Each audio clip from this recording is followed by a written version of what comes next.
வாழ்க வையகம், வாழ்க வளமுடன். குரு வாழ்க, குருவே துணை.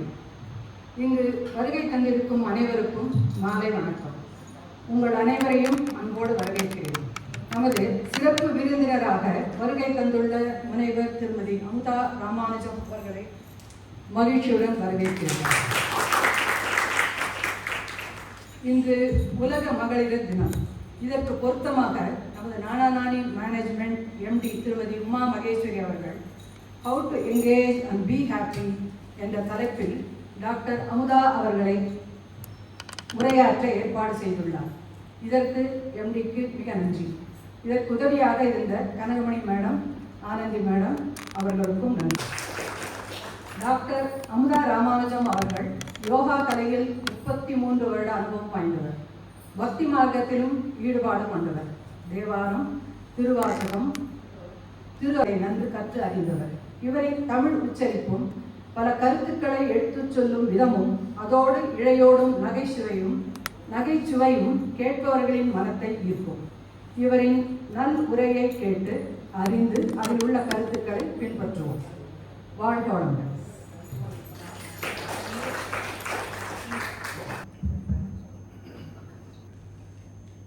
வாழ்க வையகம், வாழ்க வையகம், வாழ்க வளமுடன். குரு வாழ்க, குருவே துணை. என்னை நான் அறிய வேண்ட இறைவாய் என் குருவாய் வந்தார். சென்னையில் சிந்தை வைத்து சீர்த்தவம் முறையாய் செய்வேன். உன்னையே என்னுள் காட்டி உள்ளிறைந்து அறிவாய் நிற்பார். முன்னை சேர் வினை தூய்மைக்கு முயன்று அறநெறி வாழ துணை நிற்பார். வாழ்க வளமுடன். இந்த அற்புதமான ஒரு நல்ல நாளிலே, இந்த இனிமையான மாலை பொழுதிலே, அனுபவத்திலும் வாழ்க்கையின் ஒவ்வொரு சந்தர்ப்பத்திலும் எண்ணற்ற சாதனைகளை புரிந்து அதோடு இல்லற கடமைகளில் செவ்வனே ஆற்றி மன நிறைவோடு அமர்ந்திருக்கக்கூடிய உங்கள் அனைவரையும் வாழ்த்தி வணங்கி உங்கள் ஆசையையும் நான் பகிர்ந்து கொள்ள இருக்கின்றேன். அரிதறிது மனிதராய் பிறத்தல் அரிது அப்படின்னு அவையார் சொல்லியிருக்காங்க. நம்ம எல்லாருக்குமே தெரியும். மனிதர்களே கல்லுண்டு, மரம் உண்டு, பறவை உண்டு, விலங்கு உண்டு. மனிதரிலே மனிதர் உண்டு, அநேக குல மனிதர் உண்டு. மனிதரிலே நேர்வாழும் சாதி உண்டு. மனிதரிலே பிறப்பறுக்க வந்தவனே முழு மனிதன் அப்படின்னு சிவஞான போதத்தில் சொல்றாங்க. மனிதன் என்று சொல்லக்கூடிய இந்த படைப்பு வந்து அற்புதமான படைப்பு. ஐயறிவு ஜீவன் வரைக்கும் நிறைய விஷயங்கள்லாம் நான் சொல்றதுக்கு ரொம்ப கொடுத்து வச்சதுங்க ஐயறிவு ஜீவன்கள் அப்படின்னு. என்ன காரணம்னா, அதுக்கு ஸ்கூல் ஃபீஸ் கிடையாது, கரண்ட் பில்லு கிடையாது, இந்த அக்கம் பக்கத்து பிரச்சனைகள் கிடையாது. அப்போ அவங்க வாழ்க்கை வந்து ஒரு நிம்மதியான வாழ்க்கை அப்படின்னு நான் சொல்றது உண்டுங்க. இன்னும் சொல்ல போனா நம்மளை விட அதில் சில சிறந்த குணங்கள்லாம் மிருகங்கள்கிட்ட கூட இருக்கு இல்லையா? அப்போ சாணக்கியர் சொல்லுவார், ஒரு 21 விதமான குணநலன்கள்ல சொல்லுவார். இது வந்து ஒவ்வொரு மனிதனும் இந்த ஐயறிவு ஜீவன்கள்ல இருந்து கற்றுக்கொள்ளக்கூடிய ஒரு நல்ல குணங்கள் அப்படின்னு சொல்லுவாங்க. அப்போ இந்த ஒரு அற்புதமான சிந்தனையை நம்ம எடுத்துக்கிறோம்னா, இன்னைக்கு மகளிர் தினம்ங்கிறது இயல்பா நமக்கு அமைஞ்சிருக்குதுங்க. ஏன்னா வேதாத்ரி மகிழ்ச்சி அவங்க சொல்லுவாங்க, அதை முதல்ல நான் பிறந்த திருவாரூர்ல ஒரு பயிற்சியில தான் அவர் சொன்னாருங்க, ஆணை விட பெண் உயர்ந்தவள் அல்ல அப்படின்னு சொன்னாரு. எங்களுக்கெல்லாம் கொஞ்சம் வருத்தமா போச்சு அதை சொன்னோன்னே. என்னடா சுவாமிஜியே சொல்லிட்டாங்களே அப்படின்னு. அப்போ ஆணை விட பெண் உயர்ந்தவள் அல்லன்னு சொல்லிட்டாரு. ஆணுக்கு பெண் தாழ்ந்தவளும் அல்ல அப்படின்னாரு. கொஞ்சம் மனசு அப்ப நிம்மதியா இருந்தது. அப்போ இன்னொன்னு என்ன சொன்னாருன்னா, ஆணுக்கு பெண் சமமானவளும் அல்ல அப்படின்னு சொல்லிட்டாரு. இன்னும் மூணையுமே சொல்லிட்டாரு. இனிமே என்ன சொல்ல போறாரு, அதற்கு மேலாக சிறப்பானவள் அப்படின்னு சொன்னாங்க. சரிங்களா? அப்போ ஏன் அந்த சிறப்பானவள்னு மகிழ்ச்சி சொல்றாரு அப்படின்னு சொல்லி பார்த்தீங்கன்னா, பெண் வயிற்றில் உருவாக்கி பெண் பால் உண்டு பெண் துணை கொண்டு வாழ்கின்றார் அப்படின்னு சொல்றாரு. பெண்ணின் பெருமை உணர் அப்படின்னு சொல்றாரு. ஒரு சித்தர் எழுதுறாரு, கருத்தரித்திட்ட 10ஆம் நாள் முட்டை போல் மிதந்து கருது 15ஆம் நாள் அந்த கரு இருக்குமா, ஒருத்தர் முதல் திங்கள் கப்பமா, 2ஆம் திங்கள் தலை முதுகு முகமாம், மூன்றாம் திங்கள் செங்கையும் பாதங்கள், நான்காம் திங்கள் திருந்து மூக்கு முகம் உருவமாம், ஐந்தாம் திங்கள் செவி நாவு கண்கள் உண்டாம், ஆறாம் திங்கள் உரு விரல்கள் நகம் உண்டாம், ஏழாம் திங்கள் தாயுண்ட சாரங்கள், அதாவது என்னன்னா தங்கி சப்த தாதுக்கள் விளைந்து மூச்சுண்டாகுமே. எஞ்சில் எட்டாம் திங்கள் தாயுண்ட சாரங்கள் அனைத்தும் கபாலத்தின் வழியே இழிய குழவி வரும். மேவு ஒன்பதாம் திங்கள் பிறவி தோன்றலை குறித்து அருள் தாவென இரு கரம் குவித்து தவம் கொண்டே இருந்து புரியும். 1 2 3 4 எண்களுக்கு ஆதாரமாக இருக்கக்கூடிய, சரிங்களா? முதல் மாசம் எப்படி இருக்குதான்? 1 மாதிரி இருக்குதான். 2வது மாசம் தலை முதுகு முகம், 3வது மாசம் செங்கையும் பாதங்கள், அந்த எண்ணெய் அதை கொண்டுதான் உருவாடுச்சு. 4வது மாசம் தான் மூக்கு வருது, 5வது மாசம் கண்ணு காது வருதுங்க, 6வது மாசம் நகம் விரல்கள்ல நகம் உருவாகலாம், 7வது மாசம் முதுகந்தண்டு, 8வது மாசம் அது ஃபுல்ஃபில் ஆகலாம், 9வது மாசம் தான் அந்த ஆன்மா இந்த கருவுக்கு எதுக்கு வந்துச்சுன்னா தாய் தந்தையினுடைய வினையை அனுபவிக்கிறதுக்கு இந்த உலகத்துக்கு அது வருது. 10வது மாசம் என்னாச்சுங்க? தாய் வேற குழந்தை வேறையா போயிடுச்சு. அப்ப மகர்ஷி சொல்லுவாங்க, இதெல்லாம் சித்தர் பெருமக்கள் அந்த காலத்திலேயே சொல்லியிருக்கிறாங்க. அதனால பெண் என்பவள் மிக சிறப்பான ஒரு தோற்றம். எல்லையற்ற ஆற்றலுள்ள இறைவன் திரு உள்ளமென்ன எவ்வுயிரும் தோன்றதற்கு ஏற்ற ஒரு திருவழியாய் வல்லமையாய் பெண்ணினத்தை வடிவமைத்தான் அற்புதமே. வாழ்கின்ற மக்களில் வளமறிந்தோர் எத்துணை பேர் அப்படின்னு கேட்கிறார். சிங்கத்துல பெண் சிங்கத்தான குட்டி போடுது, பெண் இனம்ட்ட. அப்போ எதுக்காக இதெல்லாம் சொல்றாரு அப்படின்னு சொல்லி பார்த்தா, ஒரே ஒரு விஷயம் தான் அவர் கடைசியில முடிப்பாருங்க. இந்த ஆன்மீகம் என்ற உண்மையான ஒரு ஆன்மாவை அறியக்கூடிய அந்த அற்புதமான நிலை இன்னைக்கு பரவலாக ஒரு அறியாமை நிலையில இருக்கிறதுக்கு காரணமே பெண்களுக்கு ஆன்மீகம் மறுக்கப்பட்டதும் மறைக்கப்பட்டதும் தான் அப்படின்னு சொல்றாரு. இப்ப நான் இந்த பெண்களை பெருமையா பேசுறதுக்காக நான் சொல்ல வரலங்க. இதுல அவர் சொல்ல வேண்டிய விஷயம் என்ன சொல்ல வர்றாருன்னா, ஒரு பெண்ணுக்கு அந்த ஆன்ம லயம் என்று சொல்லக்கூடிய ஒன்று சேர்ந்துச்சுன்னா கண்டிப்பாக அவ என்ன முயற்சி பண்ணியாவது தன்னுடைய சந்ததியை அதை கொண்டு போயிடுவான். இப்போ பொதுவாகவே பார்த்தீங்கன்னா, ஏதாவது பிள்ளைங்களுக்கு பிடிக்கும்னா அதை சாப்பிட அம்மாவுக்கு மனசு வராது. உடனே அதை எடுத்து வச்சு எங்கள் பிள்ளைக்கு பிடிக்கும், எங்கள் வீட்டுக்காருக்கு பிடிக்கும், எங்கள் அண்ணனுக்கு பிடிக்கும், தம்பிக்கு பிடிக்கும். இப்படி பெண்களினுடைய இயல்பே என்னன்னா, அதை தான் சாப்பிடணும், தான் அனுபவிக்கணுங்கிற இயல்பே அவங்கள்ட்ட இருக்காது. தன்னை பற்றிய சிந்தனை ரொம்ப குறைவு. ஆனால் அதுதான் பல நேரங்களில் நம்மளை தடுமாறவும் வைக்குது, தடமாறவும் வைக்குது இல்லையா? அப்போ இந்த வாழ்க்கையில இல்லறம் அப்படின்னு சொல்லக்கூடிய ஒரு மிகச்சிறந்த அறங்க. அறங்கிறது 2 சொல்லியிருக்கிறாங்க. ஒன்று இல்லறம், இன்னொன்று என்னங்க? துறவரம். அப்போ இறைவனை அடையணும் அப்படின்னு சொன்னா இல்லறத்துல இருக்கிறவங்களுக்கு சாத்தியம் இல்லைன்னு சொன்னாங்க. அப்ப இல்லறத்துல இருக்கிறவங்க இறைவணக்கம் செய்யறதுக்காக இருந்தால் பக்தி மார்க்கம் கொண்டு வந்தாங்க, 6 சமயங்களை கொண்டு வந்தாங்க இல்லையா? இறைவன் இல்லைன்னு யாராலையும் என்ன பண்ண முடியாதுங்க, மறுக்க முடியாது இல்லையா? நம்ம மீறி ஒரு சக்தி இருக்குங்கிறது நம்ம எல்லாருக்குமே தெரியும். அதை புறத்துல பார்த்துட்டு இருக்கிற வரைக்கும் மனதுல அமைதி வர்றதில்லைங்க. இப்ப நம்ம கொடுத்துருக்கிற தலைப்பை எப்படிங்க, எப்போதுமே எப்படி நம்முடைய சந்தோஷத்தை நம்ம உறுதி செஞ்சுக்கிறது, அதை எப்படி தக்க வச்சுக்கிறது, எப்போதுமே எப்படி சந்தோஷமா வச்சுக்கிறது. அப்ப சந்தோஷம் என்பது அகத்துல இருக்கா புறத்துல இருக்கான்னு ஒரு கேள்வி. இப்ப நீங்க என்ன சொல்லுவீங்க? அப்ப நம்ம சந்தோஷமா இருக்கோமா? அதுதான் இல்லை. ஒருத்தன் வாழ்க்கையில ரொம்ப வெறுத்து போயிட்டான், யாரை பார்த்தாலும் அவனுக்கு பிடிக்கல. அதுக்கு நீ என்ன பண்ணா, எங்கேயாவது போயிடுவோம் அப்படின்னு சொல்லிட்டு கிளம்புறான். சரிங்களா? எங்கேயாவது போயிடலாம்னா எங்க போறது? இப்போ நாங்கெல்லாம் சொல்லுவோம், நிம்மதியா போய் ஆலியாரில் 10 நாளைக்கு இருக்கணும், எங்களுக்கு அது ஒரு இடம் கிடைச்சிச்சு. சரிங்களா? நான் அப்போதான் சொல்லுவேன், இங்க பாருங்க, எங்கேயாவது போய் நிம்மதியா இருக்கலாம்னு கிளம்புறீங்க, போகும்போது என்ன மனசை கழட்டி வீட்லயே வச்சு போறீங்க? நீங்க எங்க போனாலும் அது உங்க கூட தானே வருது இல்லையா? அப்ப நீங்க எங்க போனாலும் அதுக்குள்ள தானே அது இருக்குது. அப்ப அந்த தன்மையை தானே அது வெளிப்படுத்தும். அப்போ அவனுக்கு வாழ்க்கையே வெறுத்து போச்சு.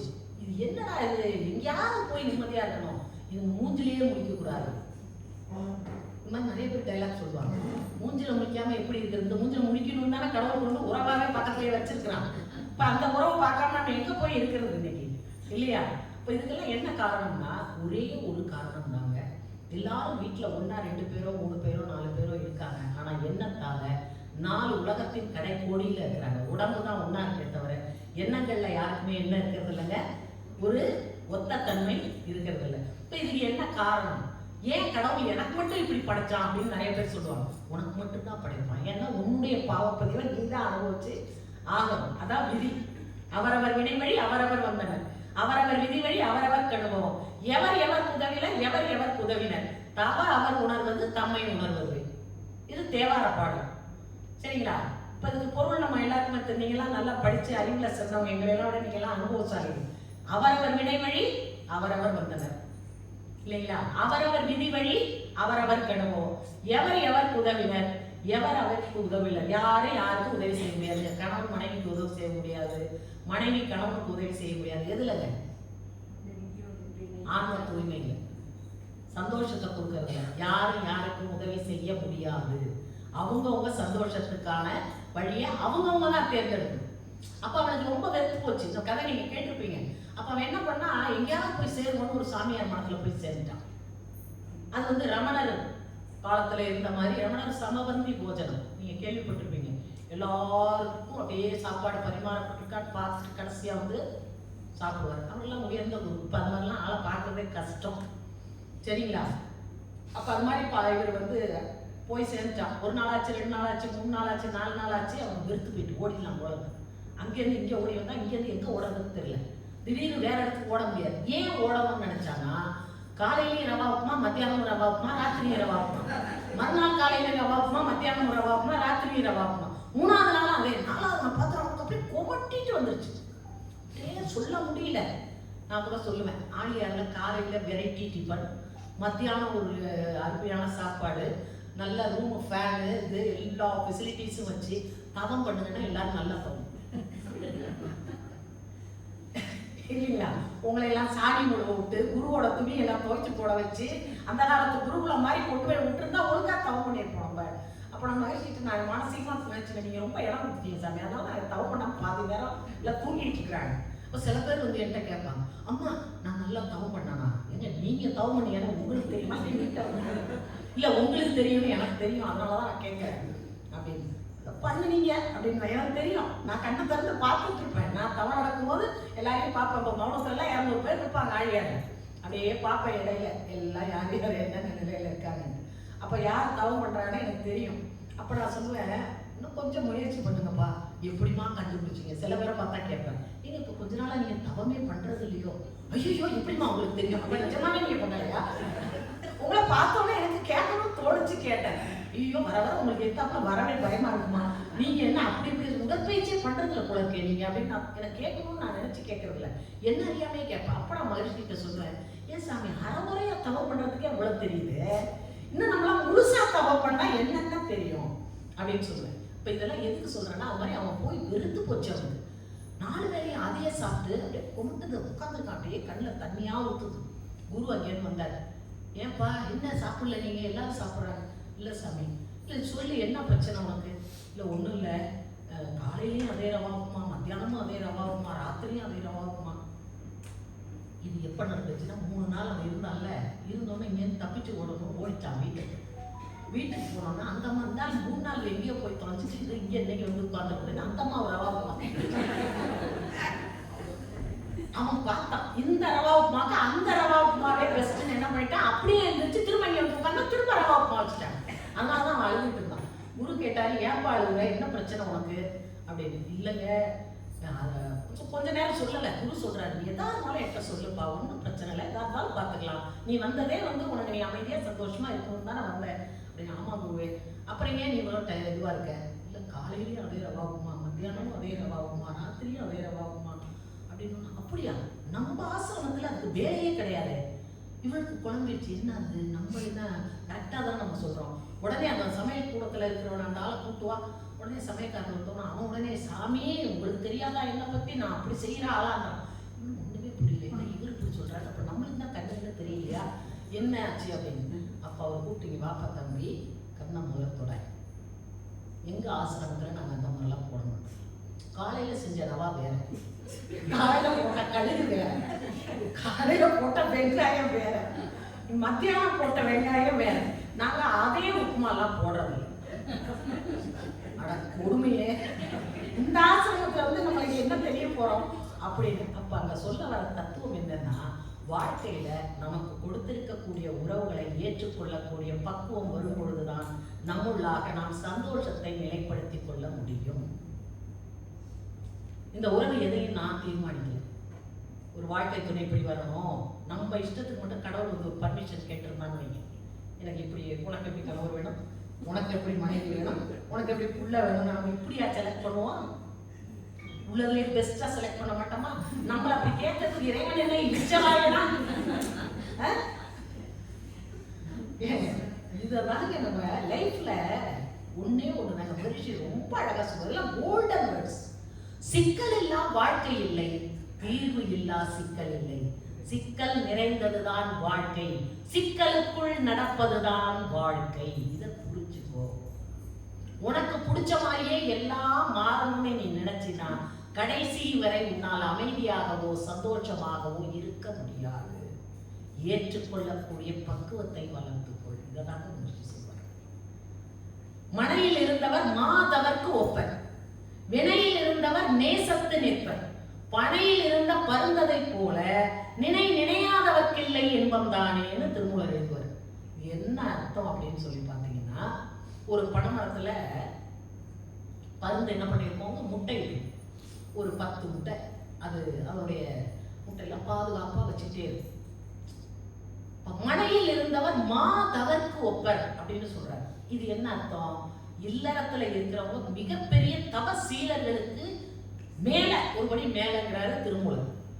ஆனா மற்ற ஞானிகள்லாம் என்ன சொன்னாங்கன்னா, எல்லாத்தையும் விட்டுட்டு ஓடிடுது, நீ இங்க இருந்தீங்கன்னா இறைவனை அடைய முடியாது. நான் கூட வேடிக்கையா சொல்றது உண்டு. இது வந்து எனக்கு ஒரு ஆர்டிகிள் படிச்சேங்க. அதாவது ஸ்ரீரங்கத்துல சொர்க்கவாசல் திறந்தாங்க.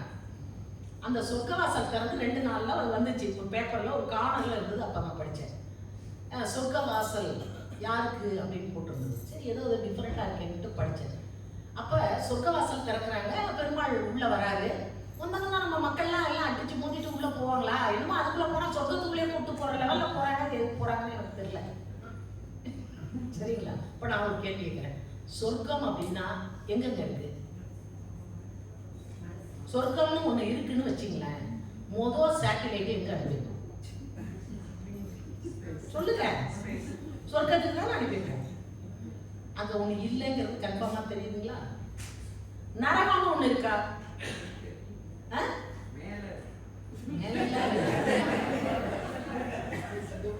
நரகம் மேலே இல்ல, சொர்க்கமும் மேல இல்ல.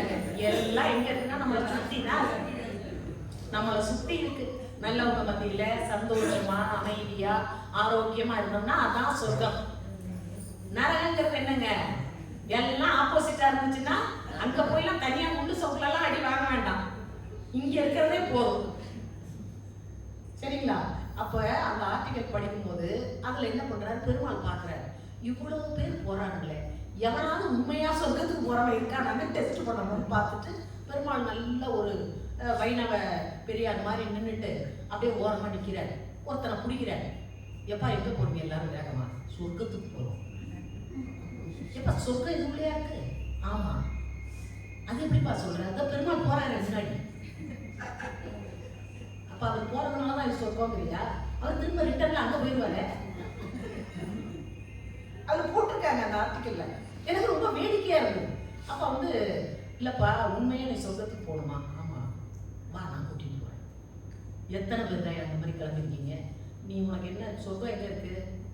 நாராயணனோட பாதத்துல இருக்கு, அப்படித்தானே சொல்றீங்க. வைகுண்டத்துல எம்பெருமானோட திருவடியில தான் சொர்க்கம் இருக்குன்னு சொன்னீங்கன்னா அந்த சொர்க்கத்துக்கு நான் கூப்பிட்டு போறேன், நீ வா அப்படின்னு.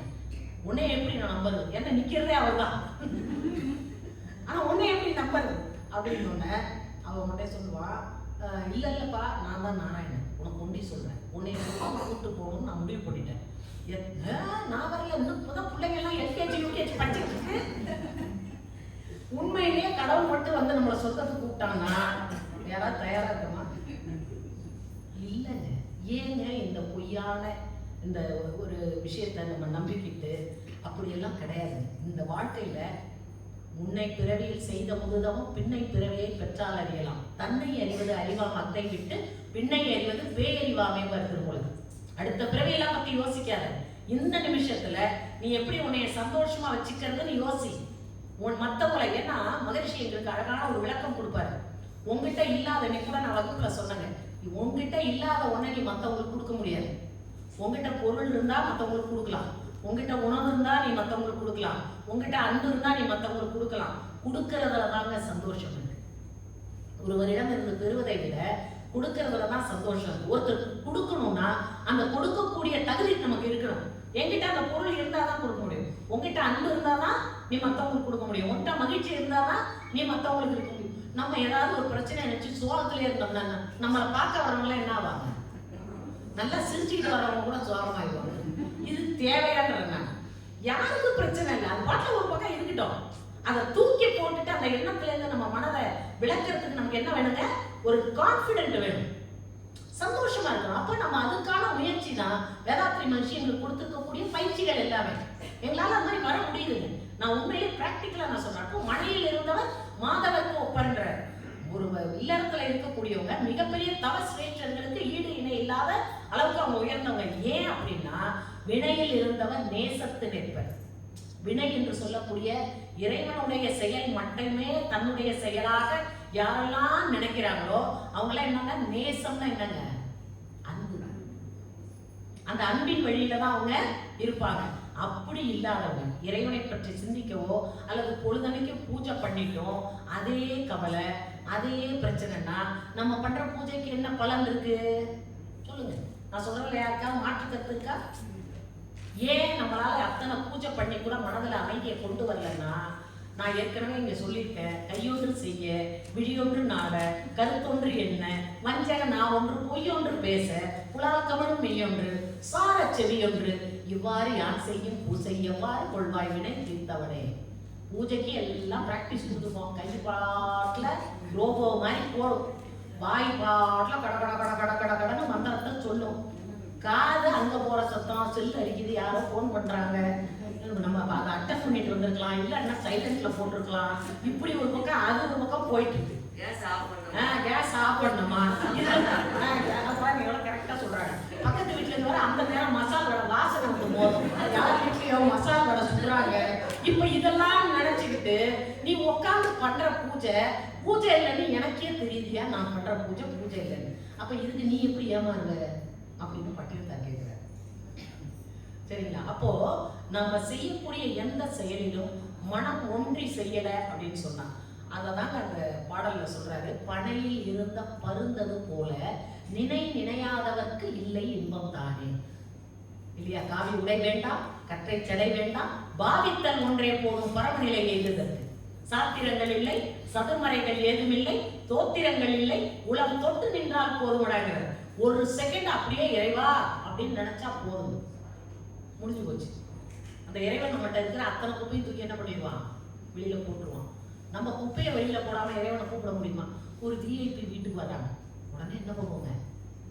அதை தொடச்சி இதை தொடச்சி ஒட்டடையை கழுவி கூட்டி ஊட்ட தலையில போட்டு சுத்தம் பண்ணி நல்லா இருக்கிற வேட்டையை கழுவுனதை கழுவி ஒழுகுனதை ஒழுவி எல்லாம் பண்ணிட்டு ஒரு விஐபி வர்றதுக்கே இவ்வளவு பண்ணணும்னா, இங்க காம குரோத லோக மோக மதம் ஆச்சரியம் என்று சொல்லக்கூடிய பொறாமை, ஆத்திரம், வஞ்சம், தாழ்வு மனப்பான்மை, கவலை இத்தனையும் வச்சுட்டு இறைவனை கூப்பிட்டா அவன் அப்படி வரான். இதுல நோ என்ட்ரி போடுன்னா அப்படியே போயிடலாம். இதுதான் நடந்துட்டு இருக்கு. ஆனா பேர் என்னன்னா, நான் டெய்லி கோயிலுக்கு போயிருங்க, போய் நோ யூஸ். இங்க ஆன்ம தூய்மை இல்லாம நாம் செய்யக்கூடிய எந்த பூசைக்கு என்ன கிடையாதுங்க? பலன் கிடையாது. அது எப்படிங்கிறதுக்கு தான் திருமூலர் எழுதுறாரு. பானையில் இருந்த பருந்தது போல. பருந்து ஒரு 10 முட்டை போட்டு வச்சிருக்குது. அந்த 10 முட்டையும் இது குஞ்சு பொறிக்க ஆரம்பிச்சிருச்சு. ஒண்ணா குஞ்சு பொறிக்க ஆரம்பிச்சிருச்சு. இது போய் என்ன பண்ணி, அவன் முட்டையா இருந்த வரைக்கும் பிரச்சனை இல்லை.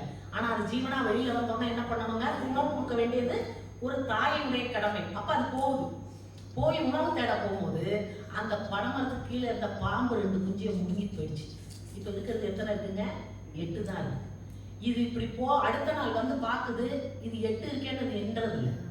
பருந்துக்கு தெரியாது, அந்த அறிவு இல்லை. இதெல்லாம் மனுஷனுக்கு தான். சரிங்களா? அதனாலதான் பெட்டை கோழிக்கு கட்டு சேவலை கட்டி வைத்தவன் யாரடா? அது 8 குஞ்சுகள் போட்ட பின்னும் சோறு போட்டவன் யாரடா? பெற்ற குஞ்சுகள் பிரிஞ்ச போதிலும் வருந்தவில்லையே தாயடா இன்பம் என்பதோ துன்பம் என்பதோ மனதினால் வந்த நோயடா அப்படிங்கிற கண்ணதாசன் இல்லையா? அப்ப அது போயிடுச்சு. இப்ப 2 பாம்பு சாப்பிடுச்சா அப்படியே பார்க்குது. இன்னொரு பெரிய கழுகு வந்து என்ன வந்து அது 2 எடுத்து போயிடுச்சு. இப்ப அடுத்த நாள் வந்து பார்க்குது. இப்படி ஒண்ணா போயும் கடைசியில வந்து பார்க்குது உணவு கொடுக்க ஒண்ணுமே இல்லை. அந்த உணவை தானே சாப்பிட்டு பறந்து போயிருப்பாரு. அப்ப அதுக்கு நோக்கம் இல்லை. அந்த பருந்து எப்படி இருக்குதோ அந்த மாதிரி இந்த உலகத்துக்கு வந்து எந்த நோக்கமும் இல்லாம எதை இழக்கணும் எதை அடையணும் அப்படின்ற சிந்தனை இல்லாம ஒரு மனிதன் வாழ்ந்தான்னா பனையில் இருந்த பருந்தது போல. இது எல்லாவற்றையும் நடத்தி கொண்டிருக்கக்கூடிய மூலமாக இருக்கக்கூடிய அந்த பிரம்மத்தை இறைவனை நினைக்கக்கூடிய தன்மை இல்லைன்னு சொன்னா அவன் வாழறதுல என்ன இல்லைங்க அர்த்தம் இல்லை இல்லையா? அதனாலதான் சொல்லுவாங்க எல்லா மகான்களும் ஞானிகளும் சொல்றது, அதாவது இப்போ ஒருத்தன் ஆத்துல குளிக்க போறான். குளிக்க போகும்போது பார்த்தா ஒரு முதல்ல வாய ஆடு நீட்டிட்டு இருக்கு. ஐயோ முதல்ல இருக்குன்னு குளிக்காம மேல என்ன 2 கலங்கி நிக்குது. இவனுக்கு இப்ப அங்கேயும் போக முடியல. அப்போ ஆத்துல கிடக்கக்கூடிய முதலைக்கு அஞ்சி ஈற்று கரடிக்கு எதிர்பட்ட தன்னார் போல் நோற்று தவம் செய்யார் நூலறியார். நோற்று தவம் செய்யார் நூலறியார். இந்த உருவம் என்ற எல்லையில வணங்கின இறைவனையே பரபிரமமாக எல்லாமாக இருக்கின்றான் என்ற எண்ணத்திற்கு அறிவுகளை உயர்த்தி, ஏன்னா நம்ம முன்னோர்கள் ஒரு 5 யஜ்யம் சொல்லியிருக்காங்க. உங்க எல்லாருக்கும் தெரிஞ்சிருக்கும். அதாவது ஒரு மனிதன் இல்லறத்துல இருக்கக்கூடியவனுக்கு ஒரு 5 விதமான யஜ்யம். யஜ்யம்னா என்னங்க? யாகம். யாகம் செய்யும். அப்ப ஃபர்ஸ்ட் என்ன யஜ்யம் சொல்றாங்கங்க? தேவ யஜ்யம். ரெண்டாவது என்ன சொல்றாங்க? பூத யஜ்யம். மூன்றாவது என்ன சொல்றாங்கங்க? பித்ரு யஜ்யம். இன்னொன்னு 4வது என்னங்க? மனுஷ யஜ்யம். 5வது ஆத்ம யஜ்யம் அல்லது ஜீவ யஜ்யம்னு 5 சொல்றாங்க. இந்த 5 யஜ்யம்னு சொல்லக்கூடிய நிலையில ஒரு மனிதன் இல்லறத்துல எல்லா கடமையும் செஞ்சு இப்ப நம்ம வந்து பாத்தீங்கன்னா வாழ்க்கைன்றது மனிதனுடைய வாழ்க்கை எப்படி இருக்குன்னா ஒரு திருமணம் பண்றாங்க, அப்புறம் ஒரு குழந்தையை எதிர்பார்க்கறாங்க. அந்த குழந்தைகளை வளர்க்கணுங்கிறதுல அவங்க கான்சென்ட்ரேஷன் போடுது. அப்படியே அதாவது சுயசிவம் சொல்லுவாரு, ஒரு பையன் ஒரு 5 வயசு பையன் காலாட்டிட்டு என்ன டிவி பார்த்துட்டு, அப்ப செல்லு இல்லை போல இருக்கு, அதனால அவர் டிவியை சொன்னாரு. இப்பதான் செல்ல சொல்லியிருப்பாரு. காலாட்டிட்டே என்ன நேரமும் பார்த்துட்டு இருப்பான். அவங்க அப்பா சொல்லி சொல்லி சொல்லி பார்ப்பாரு. திருந்துற மாதிரியே சின்ன பையன். அப்ப அவர் என்ன பண்றாரு, இவன் அன்பால தான் திருத்தணும். பக்கத்துல வந்து உட்காந்து, தங்கம் ராஜா இந்த மாதிரி பொழுதன்னைக்கு பார்க்க கூடாது, நல்லா படிக்கணும் அப்படின்னா படிச்சு அப்ப நீ பெரிய படிப்பெல்லாம் +2 போயிடுவேன். சரி +2 போய் அப்புறம் நீ அதுலேருந்து காலேஜ் போயிடுவேன். சரி காலேஜ் போய் காலேஜை முடிச்சிடுவேன். அப்புறம் இன்னும் பெரிய படிப்பெல்லாம் நான் உன்னை படிக்க வைப்பேன். படிச்சு அப்புறம் உனக்கு நல்ல வேலைக்கு போயிடுவேன். சரி வேலைக்கு போய் கை நிறைய சம்பாதிப்பேன். சரி சம்பாதிச்சு அப்புறம் நான் உனக்கு கல்யாணம் பண்ணுவேன். கல்யாணம் பண்ணி அப்புறம் உனக்கு குழந்தை பிறக்கும். சரி குழந்தை பிறந்து அப்புறம் நீ அதை படிக்க வைப்பேன். சரி அப்புறம் படிக்க வச்சு அப்ப அவன் பெரியவனா போயிடுவான். சரி அவன் பெரியவனா போய் அப்புறம் அவனுக்கு கல்யாணம் பண்ணணும். சரி அவன் கல்யாணம் பண்ணி அப்புறம் என்னடா நீ ராஜா மாதிரி கால் மேல கால் போப்பா, நான் இப்பயே அதை பண்ணிட்டேன். அப்போ ஒரு மனிதனுடைய வாழ்க்கை என்பது அனுபவங்களினுடைய பெட்டகமாக இருக்கிறது.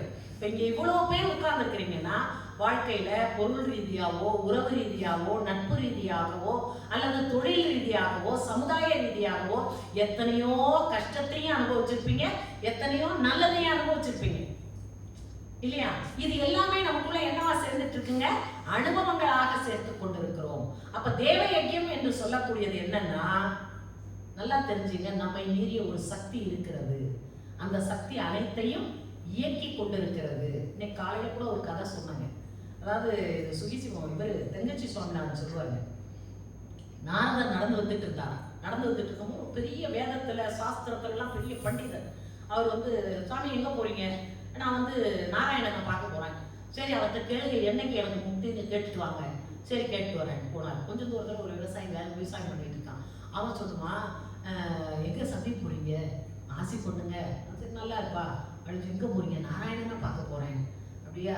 சரி எனக்கு ஏதாவது அவருடைய அருள் கிடைக்குமா அப்படின்னு கேட்டுட்டு வந்து சொல்லுங்க சாமி. சரி போனார். நாராயணன் போய் சொன்னார். 2 பேரும் ஒன்று ரொம்ப விசாரிச்சாங்கப்பா. எப்போ முக்தின்னு கேட்டு வர சொன்னாங்க. கன்ஃபார்மா அவனுக்கு முக்தியே கிடையாதுன்னு சொல்லி யாருக்கு? அந்த வேத பண்டிதர். இவனுக்கு உடனே முக்தி. அவன் இந்த நிமிஷம் எங்கிட்ட வரணும்னு நினைச்சாலும் அவன் நான் தயாரா இருக்கேன்னு சொல்லு. என்ன அநியாயமாக்கு, அவன் தான் வேதம் அதெல்லாம் படித்தவர், அவருக்கு இல்லைன்றீங்க, இவங்க இது உனக்கு புரியாது, நான் சொல்கிறத மட்டும் போய் சொல்லு. சரி திருப்பி வந்தார். அந்த அவர் வேத பண்டிதர்கிட்ட போய் சொன்னார், நாராயணன் பார்த்தீங்களா அப்படின்னு. நான் பார்த்தேன். என்ன பண்ணிட்டு இருந்தார் நீங்கள் போகும்போது? ஊசி முனையில் யானையை உழைச்சிட்டு இருந்தார். ஊசி தொலைக்குள்ள ஏயா அவர் தான் சொன்னார், உனக்கு அறிவு இல்லை, எங்கேயாவது ஊசி முனைக்குள்ள வந்து யானை போகுமா? நானும் எத்தனையோ வேதம் சாஸ்திரம் எல்லாமே படிச்சிருக்கேன், எங்கேயுமே இது நடக்க வாய்ப்பே இல்லைன்னு அவர் 1 மணி நேரம் பேசினார். நாரதர் ஒன்றுமே பதில் சொல்ல, நாராயணன் கரெக்டாக தான் டிசைன் பண்ணியிருக்கான் அப்படின்னு சொல்லிட்டு அங்கேருந்து இந்த விவசாயிக்கு வந்தார். நல்லா இருக்காரா நாராயணசுவாமி? நல்லா இன்னசென்ட். உடனே கேட்குறாரு, அப்படியா உன்கிட்ட என்ன சொல்ல சொன்னார் அப்படி, உங்கள்கிட்ட என்ன சொல்லி விட்டாரு? உனக்கு நீ எப்போ நினைச்சாலும் அவரோட திருவடியில் நீ எப்போ வேணாலும் வரலான்னு சொல்லிட்டாரு அப்படின்னு சொன்னால் உனக்கு ஒரு சந்தோஷம். உடனே அவர் என்ன பண்ணிட்டு இருக்காருன்னு இவர் சொல்லுவார், ஊசி தொலைக்குள்ள யானை முளைச்சிட்டு இருந்தார். அவர் நினைச்சா எது வேணாலும் செய்வார். இத்தனோண்டு விதக்குள்ள கூட பெரிய ஆலமரத்தை வச்சவருக்கு ஊசி தொலைக்குள்ள யானை அனுப்புறது கஷ்டமா அப்படின்னு இதுதான் சொல்றேன். இயற்கையில எதுவுமே நியதிப்படிதான் இறைவனால் இயக்கப்பட்டு கொண்டிருக்கிறது. அப்ப சொல்லுவாரு, இவர் சொல்லுவாரு, முல்லான சொல்லி ஒரு நாள் கால் மேல கால் போட்டு ஆலமரத்துக்கு கீழே படுத்து, இறைவனுக்கு அறிவே இல்லை, இவ்வளவு பெரிய மரத்துக்கு இத்தனோண்டு பழம் வச்சிருக்கான், இவன் கொஞ்சம் யோசிச்சு பெரிய பழமா வச்சிருக்கான் அப்படின்னு சொல்லி இந்த காலாக்கி படுத்திருப்பாரு. அப்படியே அசந்து தூக்கிடுவாரு. நடு மட்டையில ஒரு ஆலமரம் வந்து விழுவும். ஐயோ நம்ம சொன்ன மாதிரி பெரிய பழமா வச்சிருந்தா நம்ம போய் சேர்ந்துருப்போம் நேரம். அவன் புத்திசாலி, நான் மனம்தான் முட்டாது. அவனுடைய எந்த இதுக்கும் என்னால காரண காரியங்களை கண்டுபிடிக்க முடியாது. இறைவனை பற்றி வாரியார் சுவாமிகள் சொல்வார், அவன் நினைச்சா எது வேணாலும் பண்ணுவான். அவன் நினைச்சா கொட்டையை உள்ளேயும் வைப்பான், முந்திரி கொட்டையை வெளியிலையும் வைக்கிறான், மற்றதுக்கு உள்ள வைக்கிறான். ஏன்டான அவன் யாரு கேட்கிறது? யாரும் கேட்க முடியாது. அப்ப இறைவனுடைய எல்லாவற்றையும் ஏற்றுக்கொண்டு அதை ஒரு ரசிக்கக்கூடிய, அதை வந்து இதுக்கெல்லாம் நான் எதுக்காக நான் இதை சொல்றேன் அப்படின்னா, ஒரு காலகட்டத்தில் பிள்ளைங்களை வச்சே நம்ம வாழ்க்கை நகர்ந்தது, கடமைகளை வச்சே வாழ்ந்தோம். நம்ம இப்போ எல்லாத்தையும் முடிச்சுட்டு இப்போ எப்படி இருப்போங்க? ஜாலியாக இருக்கும், சந்தோஷமா இருக்கும். இனிமேல் எந்த பிக்க பொருட்கள் எதுவும் கிடையாது. எல்லாத்தையும் என்ன பண்ணணும்? மந்தியாப்பா நல்லா இருக்கியா, வாழ்க்கை வளர்ந்து நல்லா அப்படியே நீ இரு, நான் இப்படியே அப்படின்ற அளவுக்கு மனதுல பக்குவம் என்னைக்கு வருதோ அன்னைக்கு நம்ம சந்தோஷமா இருக்கலாம். இப்படியே நினைச்சிட்டு இருந்தோம்னா ஒண்ணு வேலைக்கு ஆகும். நாங்கெல்லாம் இன்னைக்கு இப்போ அதாவது இதெல்லாம் நான் ப்ராக்டிக்கலா பேசுறேன். ஏன்னா இன்னைக்கு நிறைய பேர் பார்த்தீங்கன்னா அந்த பாசம் என்ற வலைக்குள்ள போய் மனதை சிக்க வச்சுக்கிட்டு, என் பேரப்பிள்ளையே மருமக காட்ட மாட்டேங்கிறா, என்கிட்ட எத்தனை பேர் வருத்தப்படுறாங்க தெரியுமா? அந்த பிள்ளைய கொஞ்சம் ஆசையாக இங்கே தான் அமெரிக்காவை என்ன தாண்டி போயா கொஞ்சம் முடியல, ஒன்றும் முடியாது. அப்போ இதெல்லாம் வந்துங்க இன்றைக்கு காலகட்டத்துக்கு இது வந்து ஒரு இந்த சமூக அமைப்பு அப்படி ஆயிடுச்சு. நல்லா எண்ணத்தால நம்ம வாழக்கூடிய அந்த ஒரு தன்மையை வந்து நம்ம வந்து வளர்த்துக்கணும். அதனால்தான் ஆற்றில் இறங்கி அங்க இருக்கக்கூடிய முதலை கஞ்சி ஈற்றுக்கரடிக்கு எதிர்பட்ட தன்னார் போல் நோற்று தவம் செய்வார். தவம் செய்பவர்களுக்கு மட்டும்தாங்க இந்த பக்குவம் வரும். ஏன் அப்படின்னா தவம் என்பது எண்ண தலைகளிலிருந்து மனதினுடைய இயல்பு நிலைக்கு மனதை கொண்டு வரக்கூடிய ஒரு பயிற்சி. அப்ப தேவ இயக்கம் என்று சொல்லக்கூடியது என்னன்னா, இப்ப நான் அன்னைக்கு கூட ஒரு கிளாஸ்ல கேட்டேங்க, இப்போ நீர் மூலகம் அப்படிங்கிறது என்னங்க? நிறைய படிச்ச மேதைகளாக இருக்கீங்க. நீர் மூலகம் என்னங்க? நீருக்கு உண்டான மூலகம் H2O இல்லையா? H தானங்க, O என்னங்க? H எத்தனை இருக்கணுங்க? ஆக்சிஜன் எத்தனை இருக்கணுங்க? இந்த 3 சேர்க்கிறது யார்? நீங்களா நானா? எது சேர்க்குதுங்க? சர்வசாதாரணமா சேர்த்து அந்த தண்ணியை பார்க்க, இந்த மகிழ்ச்சி எங்களுக்கு சொன்னார், தண்ணியை பார்க்கும் போதெல்லாம் நினைப்பேன், இதுல இறைவனுடைய அறிவு எவ்வளவு பெரிய அறிவு புதையலாக இதுல இருக்குது. ஆனா அந்த தண்ணி பார்க்கும் போது இது 3 இருக்கு அப்படின்னு ஏதாவது தெரியுதா? தெரியலையே. என்ன அழகா அசாதாரணமா பூமி சுத்துது, எவ்வளவு மணி நேரத்துல சுத்துங்க. ஒருத்தவங்க என்கிட்ட நான் விஷன் கிளாஸ் எடுக்கும்போது என்கிட்ட கேட்டாங்க, அதாவது இந்த அமைப்பு பூமிக்குன்னு ஒரு வடிவம் இருக்கு இல்லையா? துல்லியம், துல்லியம்னா என்னங்க? அக்யூரேட்டர். இப்போ 365 நாளுன்னா அதாவது என்ன பண்றது இல்லைங்க, எனக்கு கூட சுத்தி இருக்கா? ஐ எம் சோ டயர்ட் அப்படின்னு சொல்லிட்டு 6 மாசத்துல சுத்தி வச்சா இல்ல I am very very happy அப்படின்னு வேகமா சொல்லிச்சுன்னா நம்ம தூக்கி கடாச்சிட்டு. இப்போ ஸ்லோவா ஆகல, ஸ்பீடும் எடுக்கல, யாரு இதை இயக்குறாங்க? மனுஷி சொல்லுவாங்க, பேரியக்க மண்டலம் பெரிதுதான் என்றாலும் ஓர் இயக்கமாக உந்தன் உடலாக காணுகின்றேன், சீர் இயக்கங்கள் எல்லாம் சிந்திக்க பெரும் வியப்பே, யார் இயக்க வல்லாரே உனையன்றி இப்பேரண்டத்தை, இந்த பிரபஞ்சத்தை அவனை தவிர யாரால நடத்த முடியும்? ஏதாவது ஒண்ணு 4 பேர் காலையில வீட்டுல இருந்து கிளம்புறதுக்குள்ள இது அது மேல மோதி, அது இது மேல மோதி, டெஸ்க்ல மோதி, கபோர்ட்ல மோதி, 4 பாத்திரத்தை உருட்டி விட்டுட்டு தான் வெளியில போகுது. அத்தனை கோடி அண்டங்கள் அங்க சுத்துதே, ஏதாவது ஒண்ணு டிஸ்டர்ப் பண்ணிச்சானா? இல்லைங்க. இப்போ சந்தோஷங்கிறது எங்கேயோ வேண்டாங்க, அப்படியே கண்ணை மூடி இந்த பிரபஞ்சத்தை பார்த்தா எத்தனை வண்ணம், எத்தனை வேகம், எத்தனை சின்னது பெருசுமா, எத்தனை அழகான இயக்கத்தை இறைவன் நடத்தி கொண்டிருக்கிறான். இதெல்லாம் பார்த்தோம்னா நமக்கு எங்கேயாவது கவலைங்கிறது மனசுக்கு வருமா?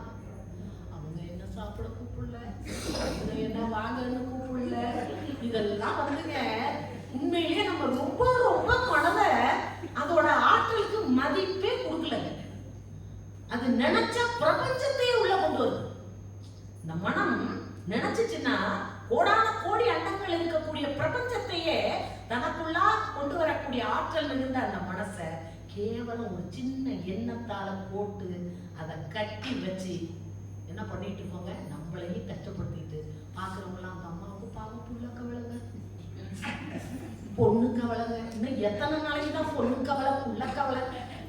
இப்ப கவலைப்பட வேண்டியது இறைவா உனக்கு எனக்கு இருக்கக்கூடிய கேப்பை எப்படி நான் குறைக்கிறது, அதுதான் இப்ப கவலையா இருக்கணும்.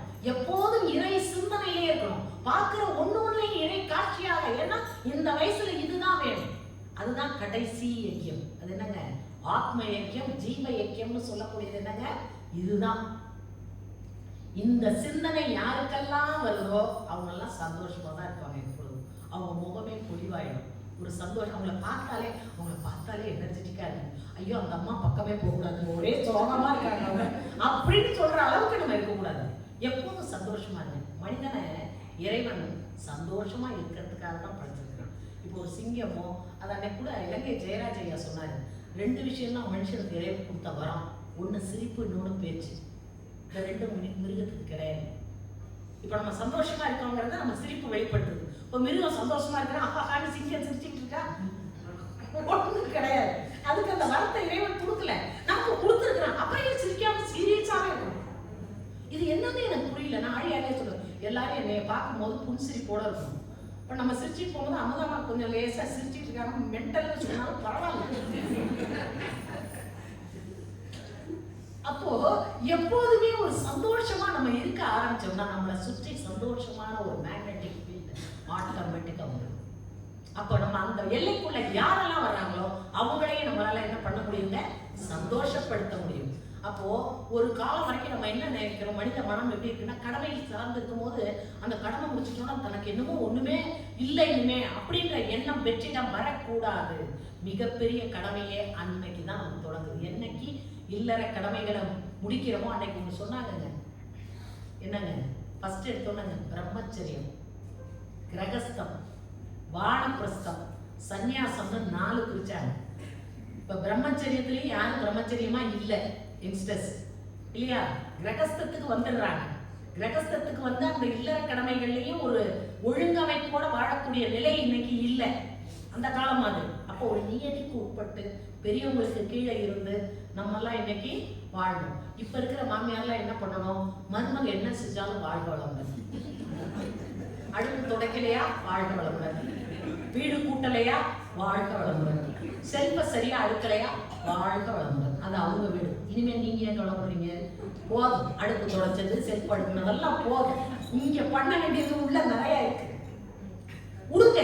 இதுதான் பிரச்சனை வருது. நான் தான் சொன்னேன், நேற்று என் ஃப்ரெண்டு மருமகிட்ட பேசுறாங்க, தங்கமயிலு யாருங்க கூப்பிட்டு பேத்தியவா இல்ல என் மருமகளாங்கிறாங்க. ஆஹா, ஆனந்தமா இருக்கு கேட்கறதுக்கு. இப்படி கொஞ்சீங்க மருமகளா? அது அதுக்கு மேல அத்தை அத்தை. ஏன்? அந்த எல்லையை நம்ம தாண்டாம இருக்கிற வரைக்கும் அந்த எல்லையில இதாங்க பச்சற்ற நிலைங்கிறது. வேற எதுவுமே கிடையாதுங்க. நான் இங்க ஆன்மீகம் பேசவே வரல. பிராக்டிக்கல் லைஃப்ல நமக்கு என்ன மாற்றம் வேணும்? எந்த ஆன்மீகத்தாலும் நம்ம உள்ளுணர்வை மாற்ற முடியாது. சரிங்களா? இறைவன் என்ற சக்தி மகப்பெரிய சக்தி, அதுல ஒண்ணு இல்லை. அப்ப தேவ யக்கியம்னு ஒண்ணு வச்சாங்க. அது எதுக்குங்க? தன்னை மீறி ஒரு சக்தி இருக்கு. நம்ம 3ஆம் கிளாஸ்லயே படிச்சோம். சூரியன் வருவது யாராலே, சந்திரன் தெரிவது எவராலே, காரில் வாணியின் மின்மினி போல் கண்ணீர் படுவன அவை என்ன, வேரில் மின்னல் எதனாலே, பெருமழை பெய்வது யாராலே, யார் இதற்கெல்லாம் அதிகாரி, அதை நாம் எண்ணிட வேண்டாமா? இதெல்லாம் யாரால பண்ண முடியும் இல்லையா? அப்ப சொல்றோம்.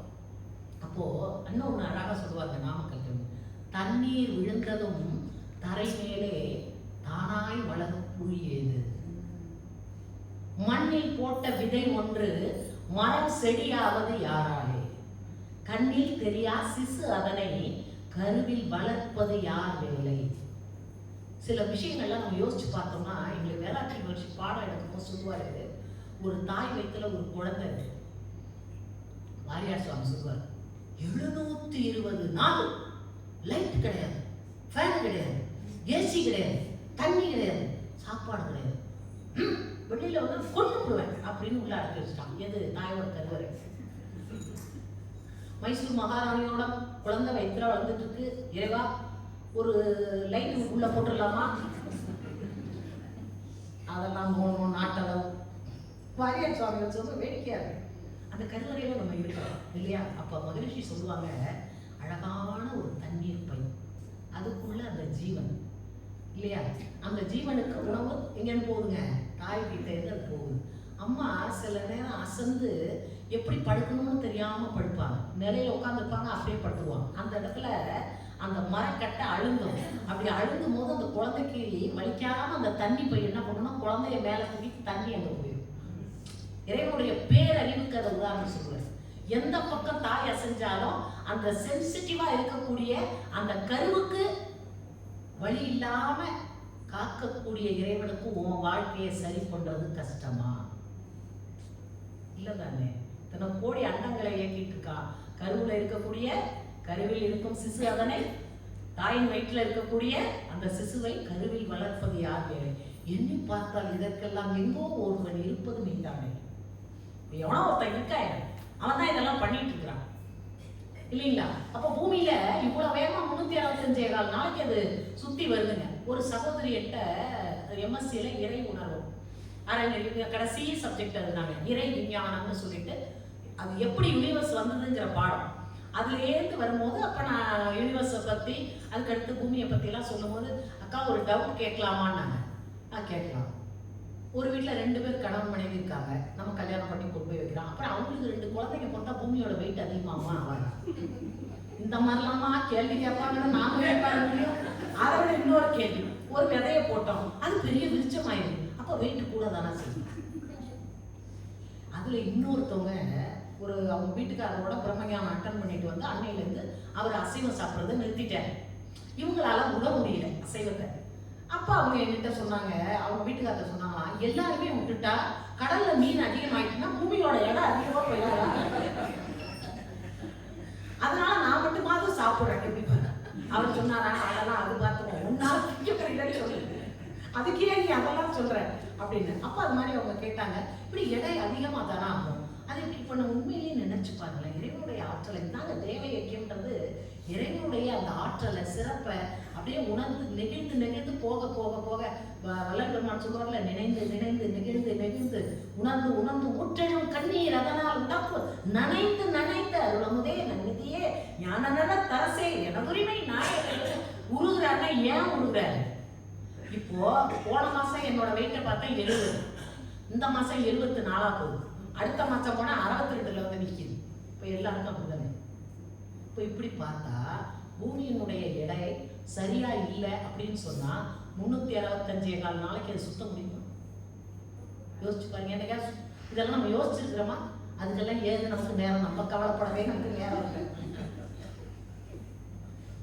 இப்படிதாங்க நம்மளை மாத்திக்கணும். எத்தனையோ அற்புதமான விஷயங்கள், ஆனா இதெல்லாம் எப்ப கிடைக்கும்னா ஒரு குருவினுடைய தொடர்பு வரும்போது மட்டும்தான் கிடைக்கும்.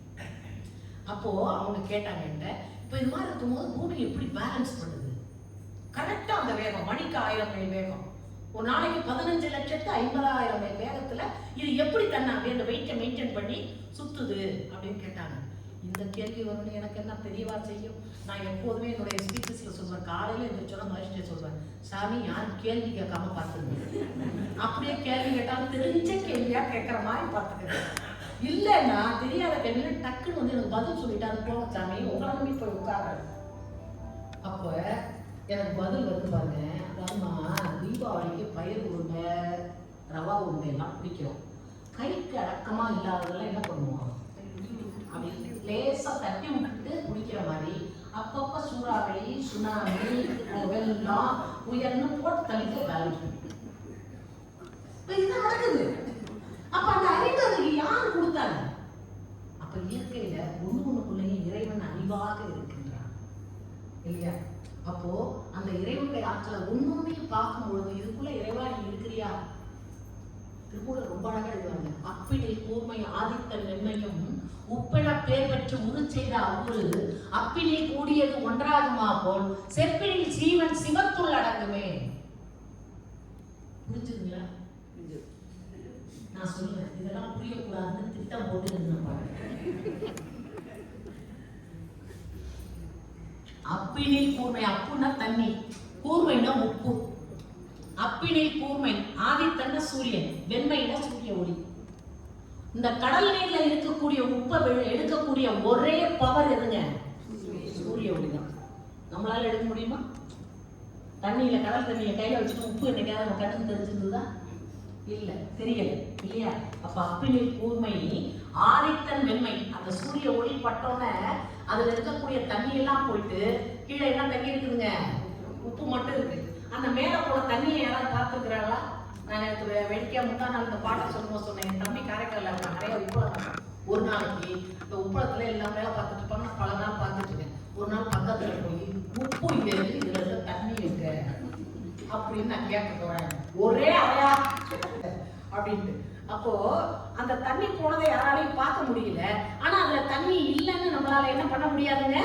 மறுக்க முடியாது. சரி, இப்போ உப்பு வந்துருச்சுல, கடல் தண்ணியில ஒரு விரல் கொடுத்து அதை ஊத்துங்க உப்புல. இப்ப என்னத்த காணும்? அப்ப தண்ணியை காணும். இப்ப எது காணா போகும்? உப்பு காணா போயிடும். அதுல இருக்கிற உப்பு கண்ணுக்கு புலப்படல. அது போல உண்மையிலே உயிராக இறைவன் இருக்கின்றான். உயிராக இருக்கக்கூடிய உனக்குள்ளாக இருக்கக்கூடிய இறைவனை செப்பினில் சீவன் சிவத்துள்ள அடக்கமே சொல்றாரு. இறைவன் எங்கேயோ இருக்கான்னு நினைக்காத, உன்னிடம் என்னவா இருக்கிறான்? அவன் உயிராக இருக்கிறான். சிவனென சீவனென வேறில்லை, சீவனா சிவனை அறிகிறார், சீவனா சிவனை அறிந்தவன் சீவனா சிவனாயிட்டு இருப்பாரு. என்ன அழகா எழுதுறாரு. அப்ப இறைவன் எங்க இருக்கிறாங்க? இதுவரைக்கும் நம்ம வெளியில பார்த்தோம். அப்ப தேவ இயக்கத்துல நம்ம என்ன பண்றோங்க? ஒரு இல்லறத்துல, ஒரு வயசுல, இளமையில இறைவனை நம்ம வணங்குறோம், இறைவனை வழிபாடு பண்றோம், இறைவன் தான் நம்மளை காப்பாத்துறோங்கிற நம்பிக்கை நமக்கு இருக்கு. ஏன்னா இயற்கையில எல்லாமே யாரால வர்றதுங்க? இறைவனால் மட்டும்தான் வர்றது. அப்போ இறைவனை நம்பும் போது சில விஷயங்கள் நமக்கு என்ன பண்றது இல்லைங்க? சக்சஸ்ஃபுல்லா வர்றதில்லை. அப்ப நமக்கு இறைவன் மேல என்ன வருதுங்க? கோபம். ஆனா நம்ம கோவப்பட்டாலும் அவன் டென்ஷன் ஆக மாட்டான், நம்ம சந்தோஷப்பட்டாலும் அவன் டென்ஷன் ஆக மாட்டான், அவன் அமைதியா தான் இருப்பான். நான் அதனாலதான் சொல்றதுங்க, இறைவனுக்கு எதுவுமே இல்லை. வேண்டுதல் வேண்டாமை விழாமணி சேர்ந்தார் யாண்டு விடுமை உட. திருவள்ளுவர் ஒண்ணு பாக்கி கிடையாதுங்க, அவர் எழுதாரு. அப்போ நல்லா தெரிஞ்சுங்க, அப்பினில் கூர்மை ஆதித்தன் வெண்மையும் உப்பென பேர் பெற்று உரு செய்த ஒரு அப்பினில் கூடியது ஒன்றாகமோ போல் செப்பினில் சீவன் சிவத்துள் அடங்குமேட்ட. அப்ப அந்த மாதிரி நம்ம தேவ இயக்கியம் பண்ணோங்க. அதுக்கு அடுத்து பூத இயக்கியம். இப்ப நம்ம வாழறதுக்கு பஞ்சபூதங்களோட உதவி இல்லாம நம்மளால வாழ முடியுமா? வாழ முடியும் இல்லையா? நெருப்பு வேணும், காற்று வேணும், தண்ணி வேணும், ஆகாசம் வேணும், மண் வேணும். இப்ப இந்த இது என்னன்னா, நம்ம உடம்ப அந்த பஞ்சபூதத்தால படைச்சிட்டு பஞ்சபூதத்தை கொண்டே நம்மளை நடத்திட்டு இருக்கான் இறைவன் இல்லையா? மண் தத்துவம் எதுங்க? இந்த செல்கள். நீர் தத்துவம் எதுங்க? நம்ம உடல்கிட்ட ஓடக்கூடிய ரத்தம். நெருப்பு எதுங்க? உடலினுடைய சூடு. காற்றினுடைய தத்துவம் என்னங்க? சுவாசம். விண்ணென்ற ஆகாசத்துவள் நம்மகிட்ட என்னவா இருக்குதுங்க? உயிராக இருக்கிறது. அதனாலதான் காஞ்சிபுரத்துலையும் திருவாரூர்லையும் புற்றிடம் கொண்டவர் மண்ணு ஸ்தலம்னு வச்சாங்க. திருவானைக்காவல்ல தண்ணி மேல சிவலிங்கத்தை வச்சாங்க. திருவண்ணாமலையில அக்னிலிங்கம்னு வச்சாங்க. காலாஸ்திரியில கூடு மாதிரி சிவலிங்கம் வச்சாங்க. சிதம்பரத்துல என்ன வச்சுட்டாங்க? ரகசியம். அங்க சிவலிங்கம் வைக்கல, என்ன வச்சுட்டாங்க? ரகசியம். உயிரை என்ன பண்ண முடியாதுங்க? காண முடியாது. உயிர் இல்லாத வாழ்க்கை இல்லை. உயிரை உணர்ந்து கொண்டவங்களும் இல்லை. எல்லாவற்றையும் உணர்ந்து உயிரை உணரலைன்னு சொன்னா அதுக்கு என்ன இல்லைன்னு அர்த்தங்க? அந்த வாழ்க்கைக்கே அர்த்தம் இல்லை. அப்போ பஞ்சபூதங்கள் தான் நம்முடைய வாழ்க்கையை நடத்தி கொண்டு இருக்கிறதுன்னு சொல்லி தான் நம்ம அந்த ஆடிப்பெருக்குக்கு தண்ணியை கும்பிடுறது, இந்த கார்த்திகை தீபத்துக்கு நெருப்பை கும்பிடுறது, ஒன்றுத்துக்கும் நம்ம அதை வணக்கத்தை செலுத்துகிற முறையை நம்ம முன்னோர்கள் நமக்கு கொண்டு வந்தாங்க. இப்போ மண்ணை வணங்குறது, மரத்தை வணங்குறது, இதெல்லாம் எதுக்காகுங்க? அது எல்லாமே இறைவனுடைய கொடை நமக்கு கொடுத்தது. அதுக்காக பஞ்சபூதத்தை நம்ம வணங்குறத ஒரு அங்கமா வச்சாங்க எல்லாருக்குள்ள. மூன்றாவது பார்த்தீங்கன்னா பித்ரு யஜ்யம். இந்த உடம்பு எங்கேருந்து வந்ததுங்க? தாய் தந்தை கொடுத்தது. அவங்க எங்கேருந்து வந்தாங்க? அவங்க தாய் தந்தைகிட்டேருந்து வந்தாங்க. இப்போ அந்த முன்னோர்களுக்கான ஒரு காரியங்களை நம்ம செய்யணும் அப்படின்னா இதுல ஒரு பெரிய உண்மை இருக்குங்க. நம்ம அந்த பித்ருக்களுக்கு செய்யக்கூடிய சடங்கால அந்த ஆன்மாக்கள் அமைதி பெறுவது இல்லை. வருஷா வருஷம் நம்ம பண்றோம் அப்படின்னா வருஷா வருஷம் அவங்க என்ன சொர்க்கத்துக்கு போலன்னு தான். ஒரு தடவை கொடுத்து அவங்க போயிட்டாங்கன்னு நம்ம எதை வச்சு தீர்மானிக்கிறது? இல்லை வருடாவரம் நம்ம கொடுக்கறதுனால அவங்க போயிடுவாங்கன்னு எதை வச்சு தீர்மானிக்கிறதுனா இந்த ரெண்டுமே கிடையாதுங்க. அவங்களுடைய ஆன்மா தான் இந்த ஆன்மாவாக வந்திருக்குன்னா இங்கே எனக்குள்ளாக உயிருக்குள்ளாக இருக்கக்கூடிய அந்த தவத்தின் மூலமாக நம்ம என்ன பண்ணணுங்க? உயிரில் இருக்கக்கூடிய அந்த பாவ பதிவுகளை எல்லாம் போக்குறதுக்கு தவத்தை தவிர வேற வழியே கிடையாது. எத்தனை கோவில்ல எத்தனை பூஜை பண்ணாலும் உயிரில் இருக்கிற கலங்கம் போறதுக்கு வாய்ப்பு இல்லை. கோவில் என்பது நம்மை ஒருமுகப்படுத்தி ஒரு பண்பட்ட நிலைக்கு நம்மை மீறிய சக்தி இருக்குங்கிற அந்த வணக்கத்தை செய்யறதுக்காக நம்ம முன்னோர்கள் இத்தனை ஆலயங்களை கொண்டு வந்திருக்காங்க. அப்போ அந்த இடத்துல நம்ம செய்யக்கூடிய அந்த யஜ்யம் பித்ரு யஜ்யம். அப்போ பித்ரு யஜ்யம்னு சொல்லும் போது நாம செய்ய வேண்டியது என்னன்னா நம்ம ஆன்மாவை தூய்மை செய்யும் பொழுது கருத்தொடராக நம்ம வரைக்கும் வந்த அத்தனையும் நம்ம டெலீட் பண்ணிட்டோம்னு சொன்னா நம்ம சந்ததியினுடைய வாழ்க்கை பிரகாசமாக. பிள்ளைகளை பெற்றோர்கள் தவமும் மாற்றி அறமும் செய்தால் தப்பாத இப்பேராக்கம் வழி வழியாய் குலக்கொடியை வாழ வைக்கும் வேதாந்தி மனுஷன். சரிங்களா? அப்ப நம்ம பண்ண வேண்டிய தவம் என்னன்னா எப்போதும் இறைவனை நம்ம நினைக்க நம்மிடம் இருக்கக்கூடிய கலங்கங்கள் எல்லாம் நம்மளை விட்டு போயிடுச்சுன்னா நம்மளால ஒரு அமைதியா இருக்க முடியும், சந்தோஷமா இருக்க முடியும். எதை பார்த்தாலும் அதை இறை காட்சியாக பார்க்கக்கூடிய ஒரு வல்லமை நமக்கு இயல்பா வந்துடும். யாரை பார்த்தாலும் இவங்க தெய்வத்தினுடைய திருவடிவங்கள். அபிராமிப்பட்டதுக்கு பார்க்கறதெல்லாம் அபிராமியா தெரிஞ்சது இல்லையா? ஒரு கதை சொல்லுவாங்க. இந்த ஒரு கதையை மட்டும் சொல்லிட்டு லேட் ஆயிடுச்சாமா? டைம் ஆயிடுச்சா? இன்னும் கொஞ்ச நேரம் பேசலாமா? 6:15 மட்டும். அதாவது தென்னடிச்சு சொல்லுவாரு, ஒருத்தர் பேச போனாராம் மேடையில. எவ்வளவு நேரம் பேசுங்க அப்படின்னு கேட்டாராம். நீங்க எவ்வளவு நேரம் வேணாலும் பேசுங்க, ஆனா அவங்க எல்லாம் 1/2 மணி நேரம் தான் இருப்பாங்க. யாரு? அந்த மாதிரிலாம் நம்ம நிலைமை வந்துடக்கூடாது. அதனால என்ன பண்றது, நான் கணவன்கிட்ட சொல்லி நான் நிறுத்தணும்னா எந்திரிச்சு நிற்பாங்க. அதுதான் முன்னாடி நிற்க வச்சிருக்காங்க. சரிங்களா? ஏன்னா யாருக்கும் தொந்தரவு. மகிழ்ச்சி சொல்லுவாரு, நீங்க பாட்டுல ஏதோ மைக்கு கிடைச்சுன்னு பேச ஆரம்பிச்சீங்கன்னா அப்படியே அவங்க சொல்ல முடியாம உட்காந்துருப்பாங்க. ஃபர்ஸ்ட் விரலெல்லாம் மறந்து போகணும். அப்படியே கணுக்கால், அப்படியே கெண்டக்கால், அப்படியே முழங்கால், இடுப்பு வரைக்கும் வந்தவங்க நீங்க முடிச்சாலும் அவங்களால எந்திரிச்சு போக முடியாது. அந்த மாதிரிலாம் எங்கேயும் போய் பேசிக்கிறாதீங்க. பேசுறதுக்கு மைக்கு கிடைச்சதுன்னு அவங்கள போட்டு கஷ்டப்படுத்திடாதீங்க. எந்த விதத்துல அதெல்லாம் பெரிய பாவம் அப்படிம்பாரு மகிழ்ச்சி. அப்போ இது ரொம்ப வேடிக்கையா ஒரு கதை சொல்லுவாங்க. அதாவது நான் சொல்றேன், பித்ரு யஜ்யம்னு சொல்லக்கூடியது காசியில போய் அந்த இது பண்றது ரொம்ப விசேஷம்னு சொல்றாங்க. என்னுடைய அனுபவத்துல என் ஃப்ரெண்டு அவங்க ஃப்ரெண்டுகிட்ட இருந்து சொன்னாங்க ஒரு மெசேஜ். என்னன்னா அவங்க அவங்க மாமியார் உயிரோட இருக்கும்போது ஒரு வேளை கூட சாப்பாடு போடலையா. நல்ல வசதி. அவங்கள நீங்க எப்படி இருக்கீங்கன்னு கேட்கறதுக்கு அவங்க ஜந்து மாதிரி ஒரு காரணத்துல இருப்பாங்க கூட. அப்படி இருந்துட்டு இறந்தோன்னா எங்களுக்கு குடும்பத்துல நிறைய சிக்கல் பிரச்சனை. ஏன்னா அந்த ஆன்மா உள்ளுக்குள்ள புழுங்க. அதனாலதாங்க நான் அவங்க சொல்லுவேன், நம்ம கடமையெல்லாம் செஞ்சு முடிச்சதுக்கு அப்புறம் நம்ம பிள்ளைங்களே நம்மளை கவனிக்கலைனாலும் நம்மளை அக்கறையா விசாரிக்கலைனாலும் தயவு செய்து உங்களுடைய வருத்த அலையை அந்த குழந்தைங்க மேல செலுத்தாதீங்க.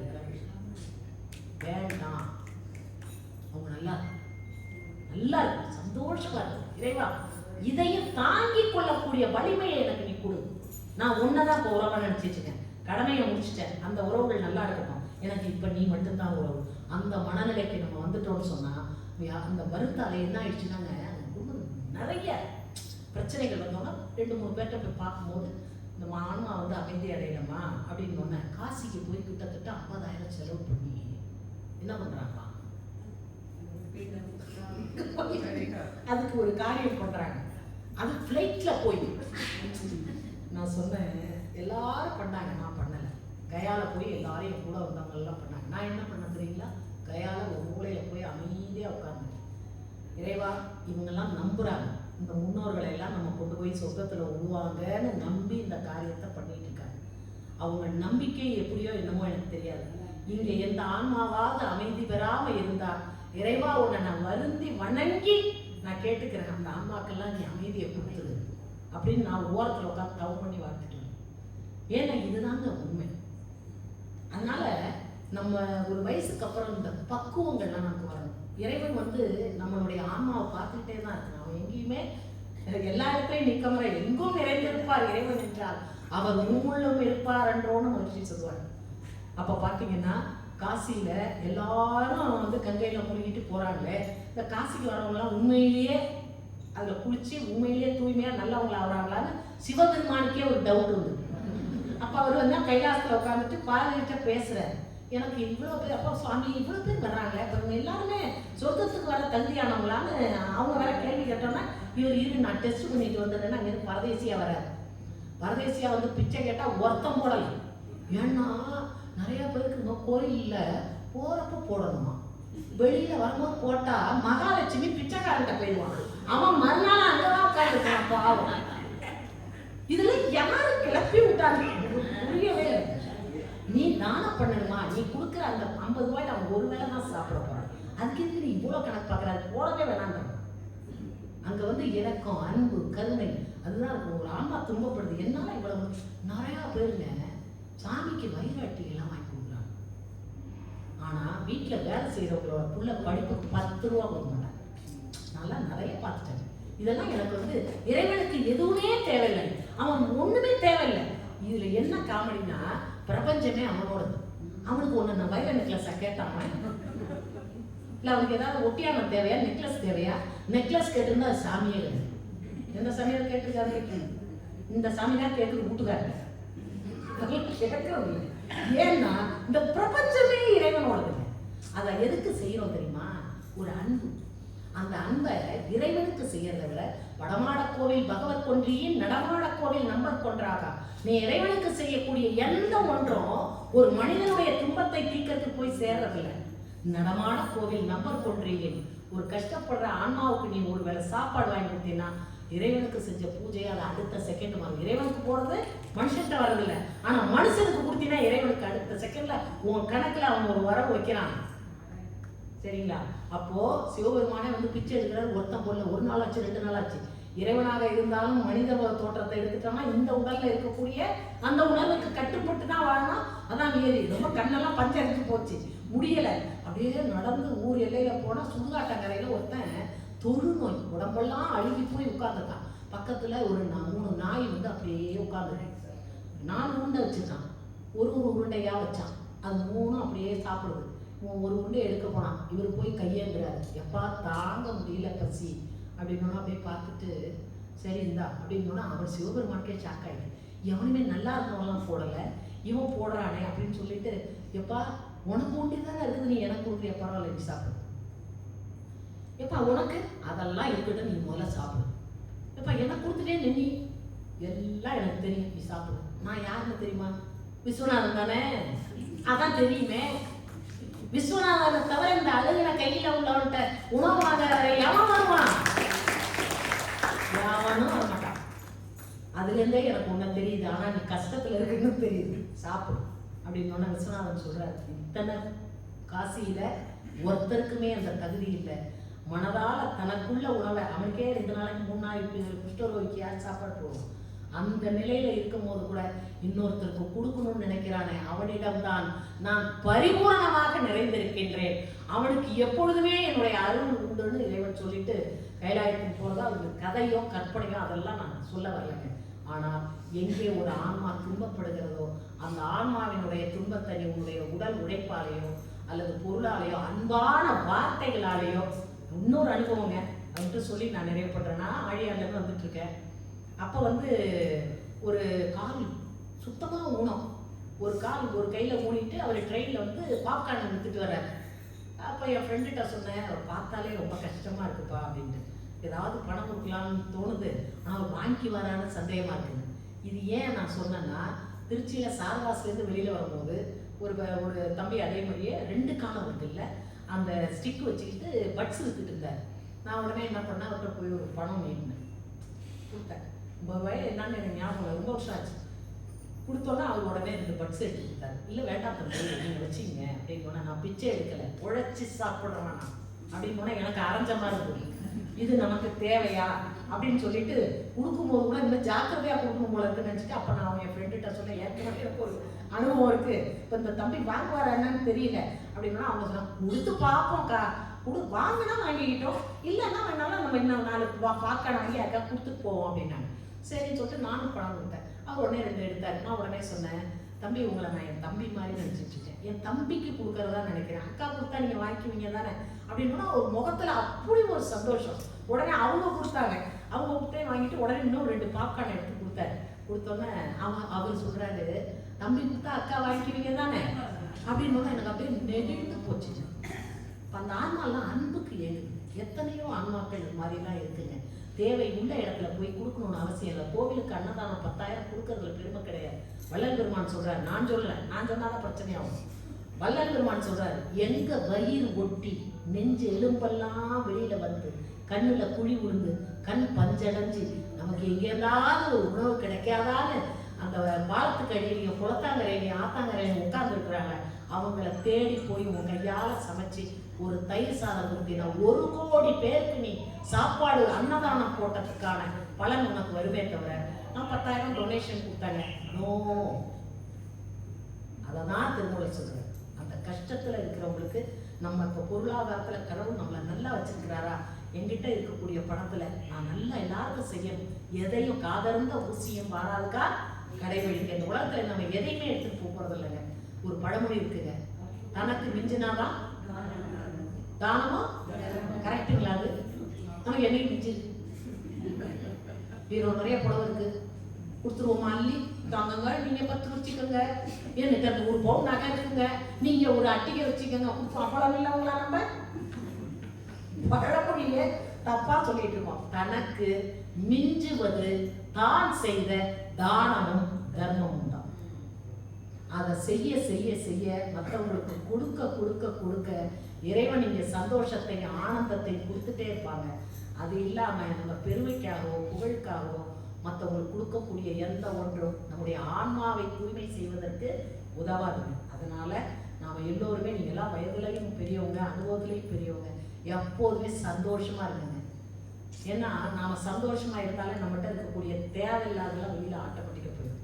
எப்போதும் ஒரு புன்சிரிப்போட சுறுசுறுப்பா. இன்னொன்று முக்கியமாக சொல்லணுங்க, உடற்பயிற்சியும் கொஞ்சம் கற்றுக்கங்க. ஏன்னா எந்த வயதுலையும் உடற்பயிற்சி பண்ணலாம், அதுக்கு வயதெல்லாம் கிடையாது. அப்போது நீங்கள் 5 செய்ய முடியல அப்படின்னா 3 செய்யலாம். தியானத்தை தயவு செய்து அவசியம் எடுத்துக்கோங்க. இப்போ நான் யக்கியத்தில் பித்ரு யக்கியம் வரைக்கும் வந்தேன். மனுஷ யக்கியத்தில் நம்ம எல்லார கடமை முதல்ல வருவேன். 2வது மனிதன் தனக்கு செய்யக்கூடிய கடமை, இந்த உடலை ஆரோக்கியமாக வச்சுக்கிறது, மனதை அமைதியாக வச்சுக்கிறது, அறிவை தெளிவாக வச்சுக்கிறது. இந்த 3 தான் மனிதனுடைய அந்த யக்கியம். கடைசியா ஜீவ யக்கியம்னு சொல்லக்கூடியது, தான் பெற்ற இன்பத்தை பிறரும் பெற வேண்டும் என்ற எண்ணத்தோடு இந்த போர் நடந்துட்டு இருக்கு. தினமும் காலையில எழுந்து உட்கார்ந்து அமைதியா இறைவா அந்த 3 நாடுகளும் ஒற்றுமையா இருக்கணும். உலக நாட்டு தலைவர்கள் எல்லோருடைய மனதிலையும் இறை உணர்வு வரணும், அறநெறி வரணும், உலக மக்கள் அமைதியா வாழணும், மக்கள் இந்த ஒரு அமைதி பூங்காவாக இந்த உலகத்துல வாங்கணும். இப்போ அதுக்கு தகுந்தது மாதிரி அந்த தலைவர்களினுடைய மனதில் ஒரு நல்ல மாற்றம் வரணும். இதெல்லாம் உட்கார்ந்து நம்ம சொல்லலாங்க. அதுக்கெல்லாம் எவ்வளவோ டைம் நம்ம எடுத்துக்கணும். ஏன்னா இந்த உலகம் மனிதனுக்காக உச்சக்கட்ட இயற்கை படைப்பாக இறைவன் கொடுத்திருக்கான். அதை அமைதி பூங்காவாக மாற்ற வேண்டிய பொறுப்பையும் ஆற்றலையும் திறமையும் மனிதனுக்கு கொடுத்திருக்கான். அதனால எல்லோருடையும் ஒத்து உணர்ந்தோம், உதவியும் வாழ்வோம், எப்போதும் அமைதியா வாழ்வோம், ஆரோக்கியமா வாழ்வோம், சந்தோஷமா வாழ்வோம். யாரை பார்த்தாலும் சந்தோஷமா நல்லா இருக்கு நல்லா இருக்குன்னு மனசார வாழ்த்துங்க. யாரை பார்த்தாலும் வாழ்த்துங்க. அந்த வாழ்த்தாலே அப்படியே உங்ககிட்ட திரும்ப வரும்பொழுது நம்மளாக எப்போதுமே ஒரு அளப்பரிய ஆற்றலாக அது நிறைந்து எப்போதும் மேல மேல மேல பொங்கி வரக்கூடிய ஊற்று மாதிரி சந்தோஷத்தை கொடுக்கும். அந்த சந்தோஷத்தை நாம மற்றவங்களுக்கும் கொடுத்து இன்புற்று வாழ்வோம் என்று சொல்லி இந்த வாய்ப்பை தந்த உங்கள் அனைவரையும் வாழ்த்தி வணங்கி நிறைவு செய்கிறேன்.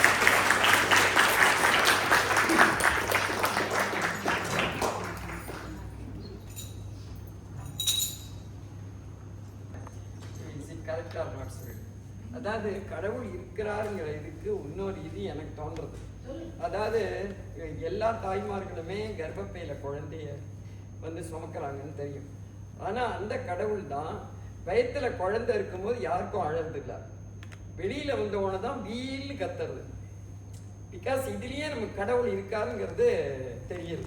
அதாவது அந்த ஒரு விளக்கம் நான் சொல்லணும். இந்த ஒரு பாட்டு ஒன்று சொன்னேன் இல்லையா, ஒருத்தர் முதல் திங்கள் கம்பமா, அந்த பாடல் சொன்னேன் இல்லையா, அத கடைசியில கொஞ்சம் உருவோ 9ஆம் திங்கள் பிறவி தோன்றலை குறித்து அருள் தாவென தவம் கொண்டே இருந்து புரியும். அது வரைக்கும் இப்படி இருந்த குழந்தை தலைகீழ வரும்.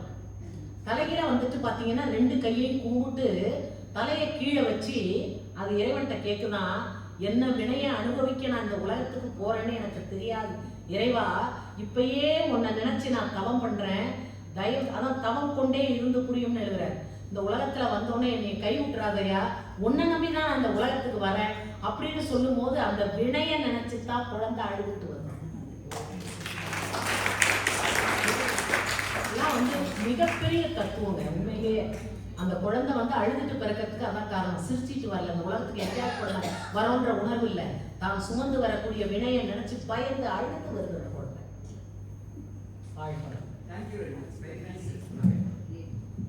அருமை மேடம், எக்ஸலண்டா இருந்தது. உங்களோட சொற்பொழிவு டெய்லியே இங்க ஏதாவது ஒரு டாபிக் பற்றி பேசணும், அந்த அளவுக்கு பேசுறீங்க. ரொம்ப இன்ஸ்பைரிங்கா இருந்தது.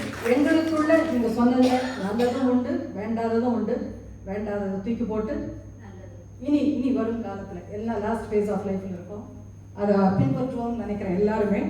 Thank you so much, thank you so much. ரொம்ப அழகா இருந்தது நீங்க பேசுனது, ரொம்ப அழகா இருந்தது. இங்க இருக்கிறவங்க யாராவது ஃபீட்பேக் கொடுக்கணும்னு நினைச்சீங்கன்னா please come on stage. Vijay அங்க வரட்டா? I did not agree with your contention of Gaya. You are simplifying it because we have deep faith in salvation and liberation of souls. But you have very simplified it. I don't understand. And this is not a place to because as elders we all believe in Gaya Sarpanam and other things.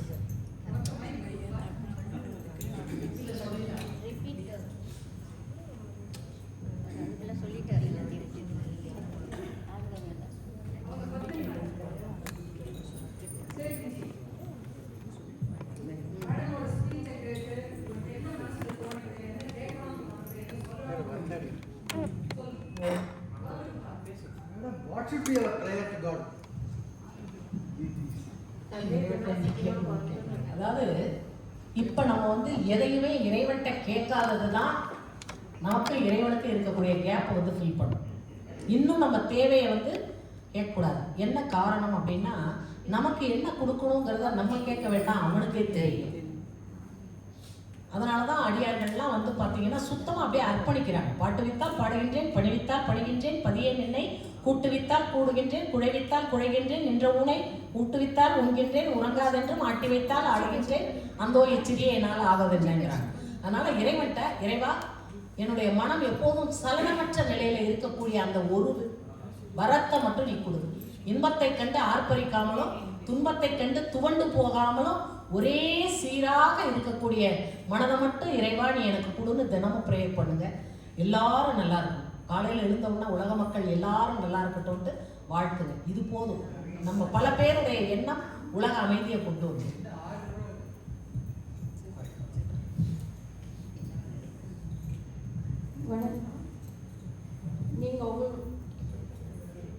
நீங்க இப்போ கொடுத்த ஸ்பீச்சில் எனக்கு ஒரு கதை ஞாபகம் வருது, அது நான் சொல்லட்டுமா?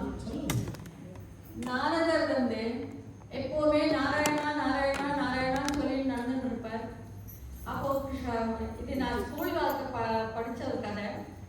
நாராயணா நாராயண சொல்லிட்டு போயிட்டு இருப்பார். அப்புறம் விஷ்ணுட்ட போய் கேட்டாதான் உங்களுக்கு யார் ரொம்ப பிடிக்கும் அப்படின்னு.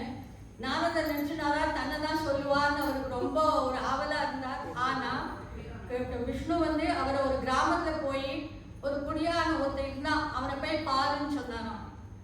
இவர் போய் அவன் போய் பார்த்தா அந்த ஒரு குடியானவன் அவன் காத்தால எழுந்துட்டு நாராயணா நாராயணா சொல்லி தன்னோட காரியத்தை பண்ணுவான்.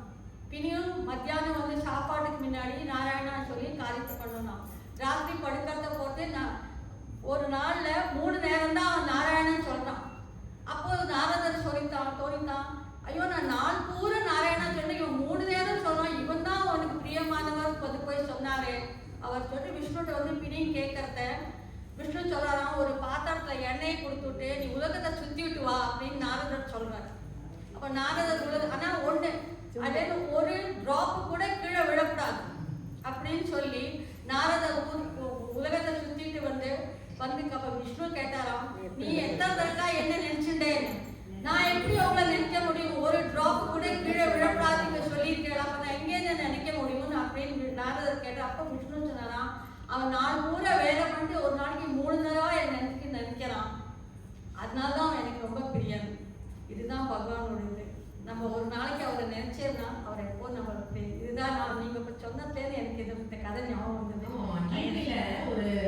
ஒரு வரி இருக்கு, ஒரு கையால் இறைவனை பற்றி கொண்டு மறு கையால் உலக கடமைகளை செய், உரிய நேரம் வரும்பொழுது 2 கைகளாலும் இறைவனை பற்றிக்கொள். இப்போ நீங்கள்லாம் 2 கையிலையும் பற்றக்கூடிய வயதில் இருக்கீங்க, அதனால 2 கையிலையும் பற்றி கொள்ளுங்க. குழந்தைங்க அதெல்லாம் இறைவன் பார்த்துக்குவான், எல்லாத்தையும் அவன் தான் பார்க்குறான். அதனால நாம இப்போ பிடிக்க வேண்டியது 2 கையாலையும் பிடிக்கணும். இன்னும் ஒரு கையை எப்படியோ வச்சுட்டு இருந்தோம்னு வச்சிங்களேன், மேலேயும் போக முடியாது, கீழே வர முடியாது.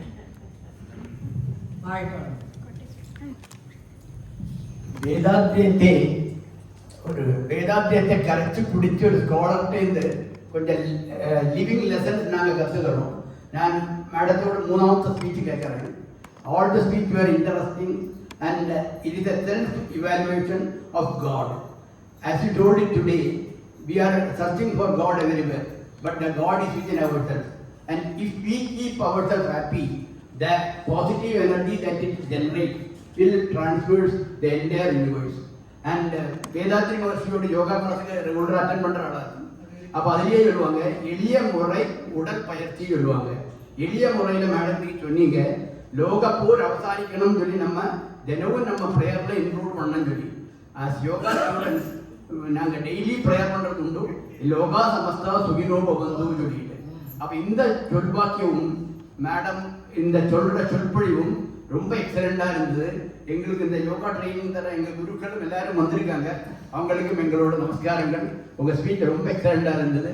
இனியும் நானி மேனேஜ்மெண்ட் இதே மாதிரியான டிஸ்கோர்ஸஸ் எப்பொழுதுமே அரேஞ்ச் பண்ணணும்னு சொல்லி ஒரு சிறிய விண்ணப்பத்தோடு கூடி எங்களோட மனசார்ந்த நன்றியை தெரிவித்துக் கொள்கிறேன். தேங்க்யூ.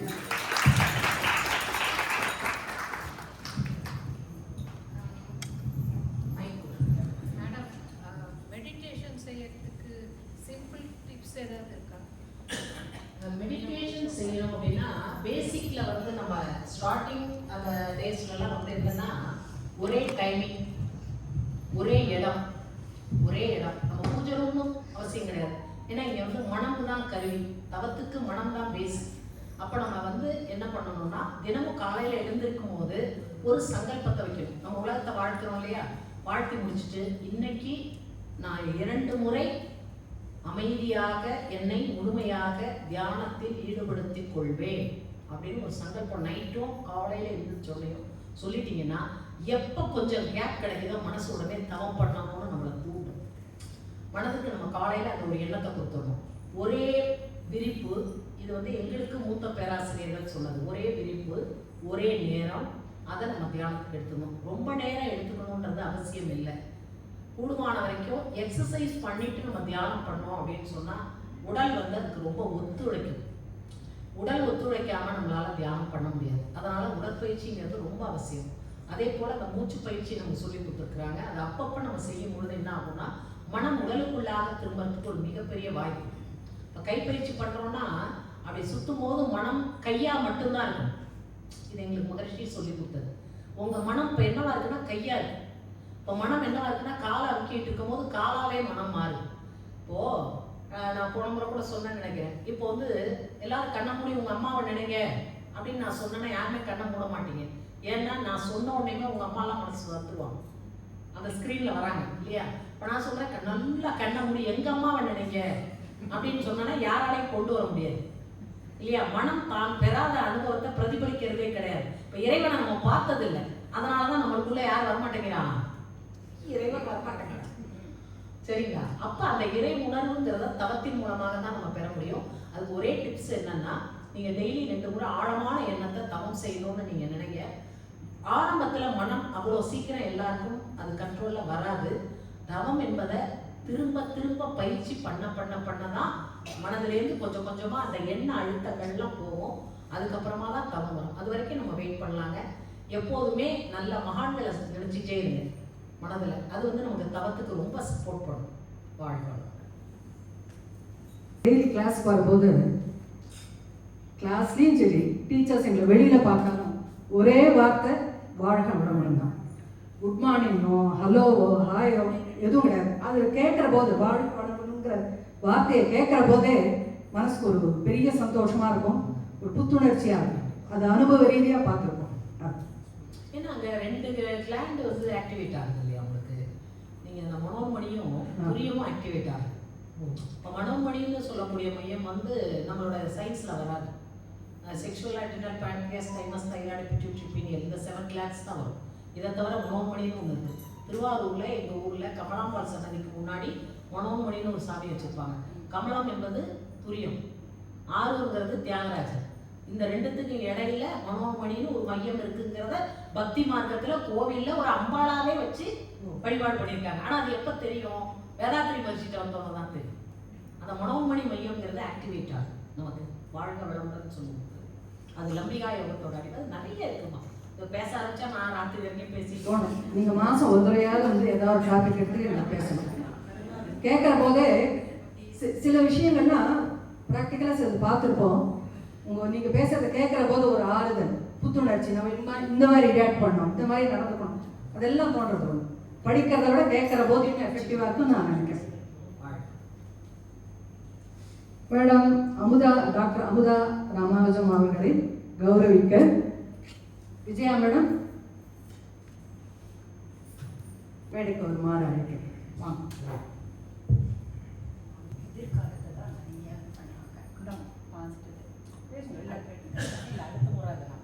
இல்லை, இவங்களை கேட்டுன்றது எல்லாரும் ஏன் மனசு நிம்மதி இல்லை அப்படின்னா, நாம் பாஸ்ட் அண்டு ஃப்யூச்சரை தான் பார்க்குறோம். நிகழ்காலத்தை பற்றி கொஞ்சம் இவங்க நல்லா சொன்னாங்கன்னா நல்லா இருக்கும். அதனால தான் நமக்கு கொஞ்சம் யோசனை கவலையெல்லாம் வருது. அதனால தான் 2ஐயும் விட்டுட்டு நிகழ்காலத்தை பார்க்கணும், ஃப்யூச்சர் வேண்டாம்னு சொல்லிட்டேன். வாழ்க வளமுடன். அதுக்கு நீங்கள் எனக்கு டைம் கொடுக்கணும்.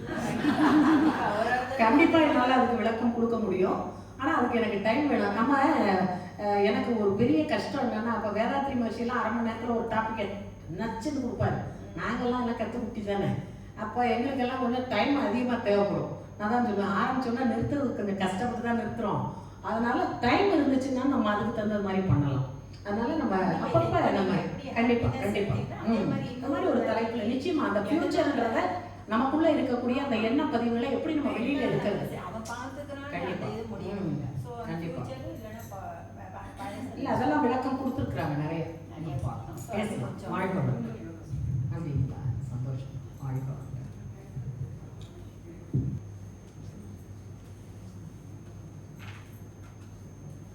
ரொம்ப ரொம்ப நல்லா.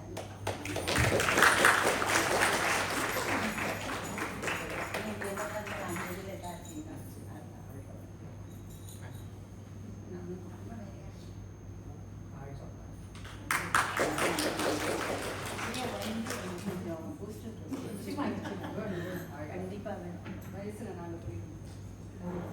ஆமாம், கண்டிப்பாக நல்ல மோட்டிவேஷன் பண்ணேன்.